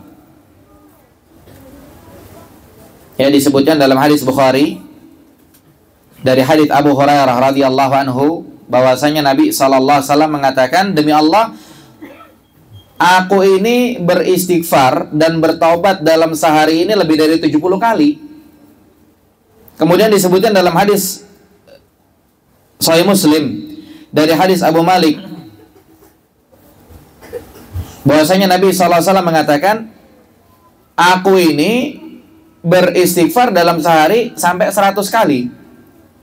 Di sini pelajaran yang disampaikan oleh Syekh Hafizahullah bahwa coba lihat nih, Nabi Muhammad SAW, bahasa kita bilangnya yang kagak ada dosanya lah gitu, sampai istighfarnya dibahasakan 70 kali, dalam riwayat lain 100 kali. Maka kita nih yang banyak dosa harusnya lebih perhatian lagi. Dan Allah Subhanahu wa ta'ala, Ya, Allah Subhanahu wa taala itu memuji orang-orang yang rajin istighfar. Orang-orang yang rajin istighfar, mereka dipuji oleh Allah Subhanahu wa taala. Dalam Al-Qur'an Allah mengatakan as-sabirin, orang-orang yang sabar, was-sadiqin, orang-orang yang jujur.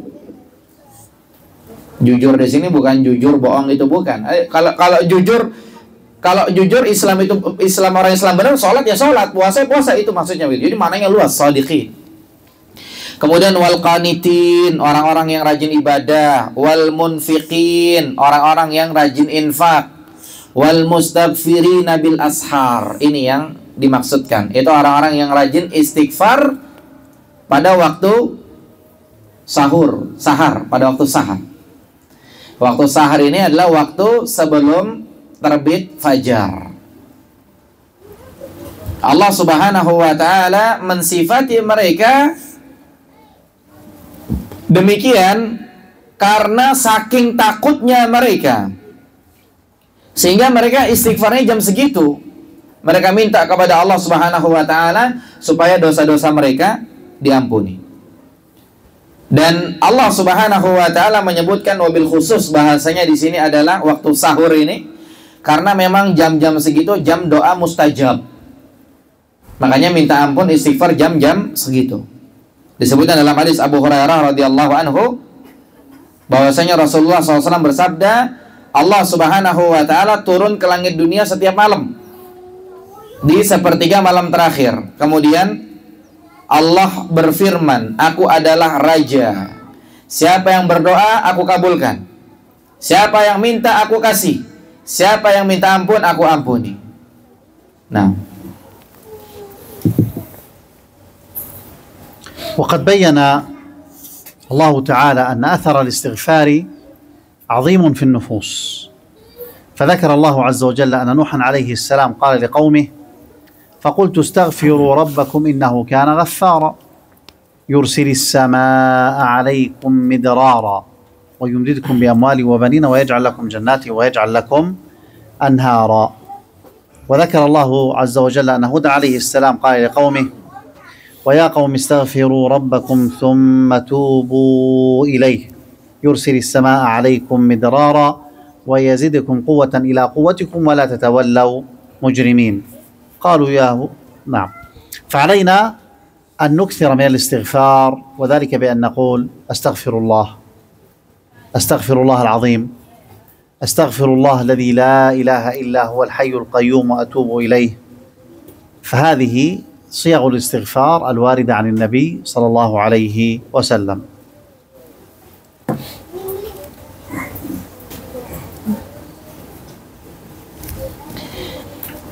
kemudian yang berikutnya beliau menyampaikan bahwa Allah Subhanahu wa taala menjelaskan efek istighfar itu juga dahsyat bagi diri kita. Allah Subhanahu wa taala menyebutkan tentang Nabi Nuh alaihi salam berkata kepada kaumnya, "Faqultu astaghfiru rabbakum innahu kana ghaffara." Aku mengatakan, wahai kalian semua, kalian harus pada istighfar kepada Rabb kalian, karena Rabb kalian itu Maha Pengampun. Kemudian disebutkan yursilis sama alaikum midrara, Allah ngirim hujan dari langit. Wa yumdidukum bi amwal, Allah ngasih harta. Wa banin, Allah ngasih anak. Wa yaj'al lakum jannatin wa yaj'al lakum anhara, Allah ngasih taman-taman, Allah bikin air sungai itu pada mengalir. Efek istighfar semua ini dahsyat. Dengan istighfar hujan turun, dapat harta, dapat anak, semua berkah. Kemudian Allah juga menyebutkan tentang Nabi Hud alaihissalam berkata kepada kaumnya, wa ya qaumi, wahai kaumku, istaghfiru rabbakum, kalian semua harus pada istighfar kepada Rabb kalian. Tsumma tubu ilaihi, dan kalian harus bertaubat kepadanya. Yursilis sama alaikum midrara, dia telah menurunkan hujan kepada kalian. Wa yazidkum quwwatan ila quwwatikum, dia membuat kalian lebih kuat dari kekuatan yang ada. Kuat tambah kuat. wala tatawallaw mujrimin. Kalian jangan ngebelain orang-orang yang mujrim itu. Sehingga di sini pelajarannya adalah kita harus memperbanyak istighfar. Bagaimana caranya? Kita baca astaghfirullah atau astaghfirullahal azim atau astaghfirullahalladzi la ilaha illa huwal hayyul qayyum wa atubu ilaih. نختم هذا الدرس بأمر يعين على تزكية النفس، ألا وهو تذكر الموت وتذكر اليوم الآخر. فيعظ الإنسان نفسه أنه مهما عاش في هذه الحياة فإنه سيموت وسيرجع إلى ربه وسيحاسب على أعماله. كل نفس ذائقة الموت وإنما توفون أجوركم يوم القيامة فمن زحزح عن النار وأدخل الجنة فقد فاز. ويقول تعالى فمن يعمل مثقال ذرة خيرا يره، والذرة هي الشيء الصغير، والمراد هنا النمل الصغير. فمن يعمل مثقال ذرة خيرا يره ومن يعمل مثقال ذرة شرا يره. فمن كان متذكرا للموت متذكرا لليوم الآخر فيكون ذلك دافعا لتزكية النفس بأن تتحلى بالأخلاق الفاضلة وأن تجتنب الأخلاق السيئة.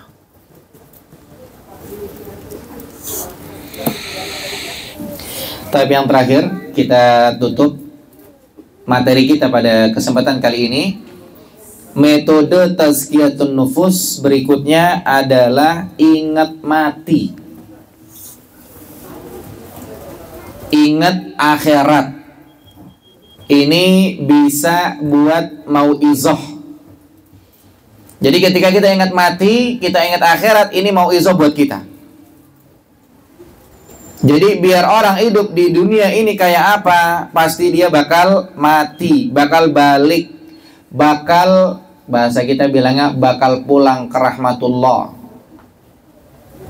Dia bakal dihisab, bakal dihitung amalnya sewaktu di dunia. Jadi orang biar gimana-gimana pasti bakal mati. Allah katakan kullu nafsin dha'iqatul maut, setiap yang bernyawa pasti bakal mati. Wa innama tuwaffawna ujurakum yaumal qiyamah, dan balasan kalian nanti akan disempurnakan pada hari kiamat. Faman zuhziya 'anil nari wa udkhilal jannah faqad faz. Siapa yang diselamatkan dari neraka dan dimasukkan ke dalam surga, menang, berhasil, sukses. Dia akan dihisab oleh Allah Subhanahu wa taala. Allah berfirman, "Faman ya'mal mithqala dzarratin khairan yarah." Siapa yang beramal walaupun dikit, tadi Syekh Hafizahullah membahasakannya, walaupun amalannya cuma segede semut kecil doang, dia akan mendapatkan kebaikan. Nanti di akhirat dia akan dapat itu. Wa may ya'mal mithqala dzarratin syarran yarah. Dan siapa yang beramal jelek walaupun dikit, pasti ada balasannya juga nanti. Maka para jamaah sekalian, dengan kita ingat mati, dengan kita ingat akhirat, itu bakal jadi rem buat diri kita kalau pengen macam-macam. Kita bakal menghias diri dengan akhlak yang bagus, akhlak terpuji, dan kita akan meninggalkan akhlak-akhlak yang tercela. Bagaimana caranya? Tadi, ingat mati dan ingat akhirat. Ya, wallahu a'lam. Tanya jawab. Baik. Syekh mengatakan tanya jawab. Ya, sekarang sudah selesai, waktunya tanya jawab. Pada para jamaah, apakah ada yang ingin bertanya? Ada ini. Silakan. Dipencet itu. Assalamualaikum warahmatullahi wabarakatuh. Assalamualaikum. Selain tazkiyah itu kan membersihkan, tapi ada dua istilah lagi yang sering digunakan untuk membersihkan, yang mana secara harfiahnya ini yang dua ini berbeda, tapi secara maknawiyahnya itu sama, yaitu satu an-nadofah dan kedua at-toharoh. Ini bagaimana menurut Syekh? Dan kedua, apa hukumnya tazkiyah nufus bagi orang muslim. Terima kasih jazakallahu.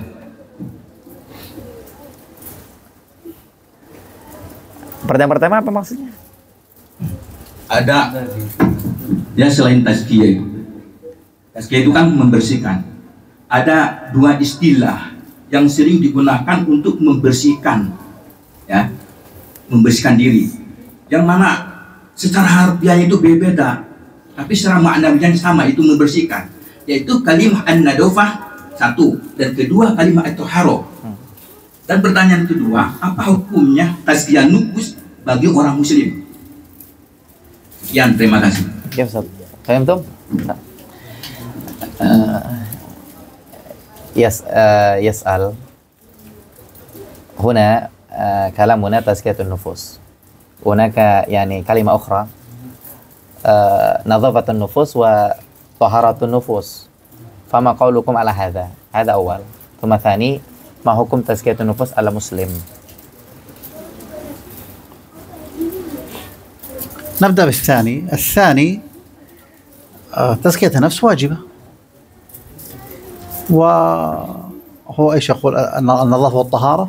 نعم. هناك عبارة أخرى فقط، يعني عبارة أخرى طهارة النفوس ونظافة النفوس. فما قولكم على هذا؟ عبارة أخرى فقط يعني. الطهارة نعم، التنظيف ليس سؤال. نعم صحيح، نوافقك على ذلك، أحسنت. Jawaban dari Syekh yang pertama oke-oke aja. Jadi mau dibilang tazkiyatun nufus oke, taharatun nufus oke, nasofatun nufus oke. Ya, jelas insyaallah. Jadi yang pertama oke-oke saja. Kemudian yang kedua, apa hukumnya tazkiyatun nufus bagi orang Islam? Ya hukumnya wajib, sebagaimana tadi disampaikan oleh Syekh. Jadi orang Islam itu jangan dibiarin dirinya kayak begitulah. Dirinya dibiarin kagak sholat, ya kagak ngerti agama, kagak bisa baca Quran, kagak bisa bahasa Arab. Ya nggak apa-apa lah, bisa bahasa Arab dikit-dikit, anak ente gitu ya. Kemudian bisa baca Quran dikit-dikit, ya kan, baca surah-surah pendek. Jangan dibiarin dirinya begitu. Jadi harus tazkiyatun nufus. Ya, itu apa namanya terjemahnya. Kalau tadi bahasa Arab pendek. Nah, baik, ini ada pertanyaan. Dimatikan itu. Ada yang nyalain yang dimatikan.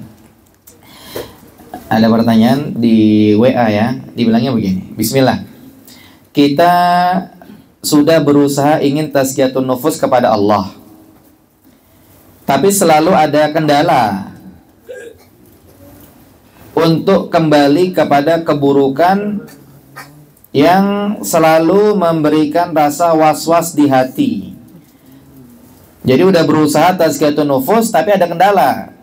Pengen balik lagi ngerjain keburukan, pengen balik lagi ngerjain keburukan, begitu ya. Bagaimana mengatasi ini semua? Mohon saran dan nasihatnya, syukran. Jadi nuhawil ala tazkiyatun nufus. Walakin al-qalb yani ammara bisu' daiman hakada. Famal hil ala dhalika ya Syekh? حاولنا على تزكية النفوس لكن الأمر بالسوء يأتي دائما كذا. فما الحل على ذلك؟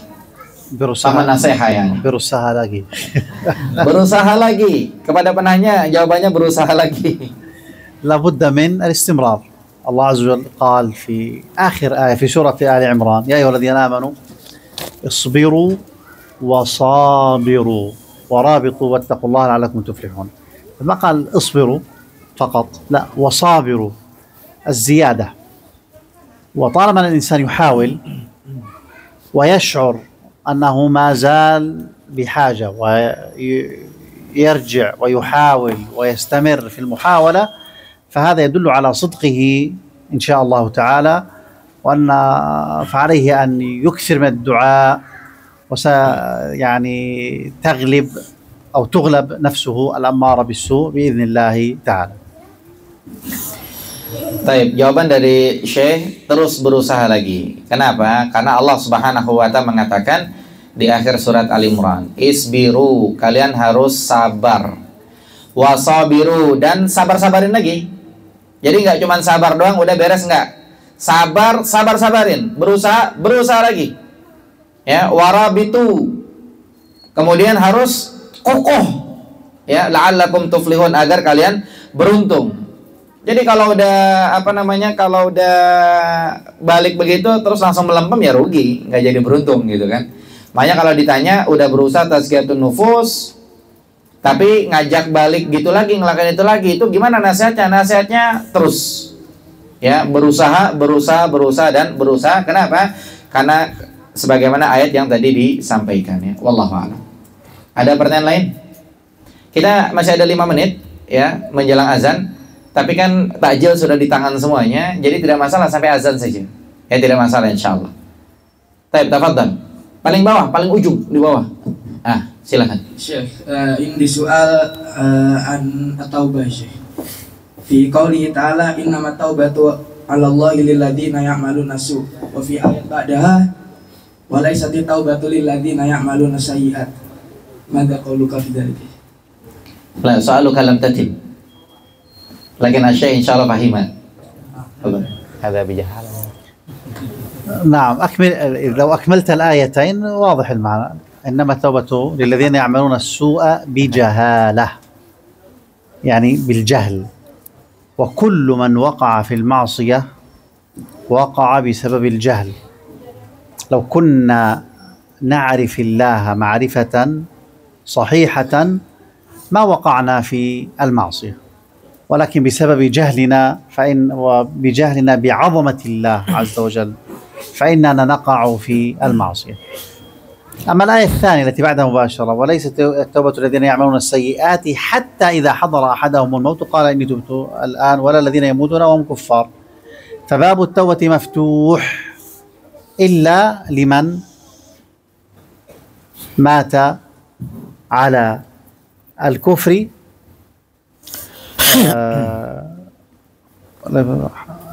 ولا الذي يأتيه ملك الموت. ملك الموت لما يأتي ويقبض الروح فالروح تخرج من القدمين ومن الجسد وهكذا حتى تخرج من الفم، فإذا وصلت إلى هنا إلى الحلقوم فهنا تسمى هذه الغرغرة. فإذا وصلت إلى الحلقوم فلا تقبل توبة التائب في هذه الحالة. وبقي حالة ثالثة وهي إذا طلعت الشمس من مغربها، فهذه 3 حالات لا تقبل فيها التوبة لمن مات على الكفر ولمن كان في حالة الغرغرة عند الموت وإذا طلعت الشمس من مغربها. والله تعالى أعلم. Baik, waktunya tinggal 3 menit lagi. Nanti ketika diterjemahkan sudah timer, silahkan berbuka sambil nunggu nanti ditutup lagi. Jadi pertanyaan dari beliau adalah terkait ayat dalam Quran surat An-Nisa ayat ke-17 dan ayat 18. Silakan berbuka ya. Tapi saya sampaikan singkat saja. Jadi terkait ayat 17-18 dari surat An-Nisa. Di situ disebutkan yang pertama, Allah mengatakan taubat itu hanya berlaku bagi orang yang bikin dosa karena jahil. Kalau bikin dosa nggak jahil, nggak diterima taubatnya. Nah, ini dijelaskan oleh Syekh Hafizahullah bahwa orang kalau bikin dosa itu statusnya jahil. Karena kalau dia kagak jahil, kagak bakal bikin dosa walaupun dia tahu itu kagak boleh. Gitu. Jadi tetap ketika dia bertobat, tobatnya diterima. Itu ringkas saja saya sampaikan. Kemudian yang kedua, Syekh Hafizullah menjelaskan tambahan bahwa taubat seseorang itu tidak diterima dalam 3 kondisi. Yang pertama, ketika malaikat datang nyabut nyawa, dia kafir. Kemudian yang kedua, ketika dia nyawanya sudah di kerongkongan. Dan yang ketiga, ketika matahari terbit dari barat. Ya, demikian wallahu a'lam. Baik, mungkin kalimat terakhir dari saya saja karena memang sudah adzan. Jadi kita langsung tutup saja dengan doa kafaratul majelis. Mudah-mudahan pembahasan bermanfaat dan kegiatan lain-lain bisa diikuti di medsos musola atau bisa ditanyakan kepada teman-teman yang paham terkait kegiatan di musola ini, insyaallah. Demikian, mudah-mudahan kegiatan kita hari ini bermanfaat dan dihitung sebagai pemberat timbangan amal kebaikan kelak nanti pada hari kiamat. Kita tutup dengan doa kafaratul majelis. Subhanakallahumma wa bihamdika asyhadu an la ilaha illa anta astaghfiruka wa atubu ilaik. Dan kita mengucapkan kepada Syekh Jazakumullahu khairan ala kalimatihi wa ala hudurihi ma'ana huna wa la'alla hadha laysa al-akhirah insyaallah. Insyaallah mustaqbalan Syekh ma'ana insyaallah. Ya, jadi kedepannya Syekh tetap datang sama kita insyaallah. Demikian kita tutup majelis kita. Assalamualaikum warahmatullahi wabarakatuh.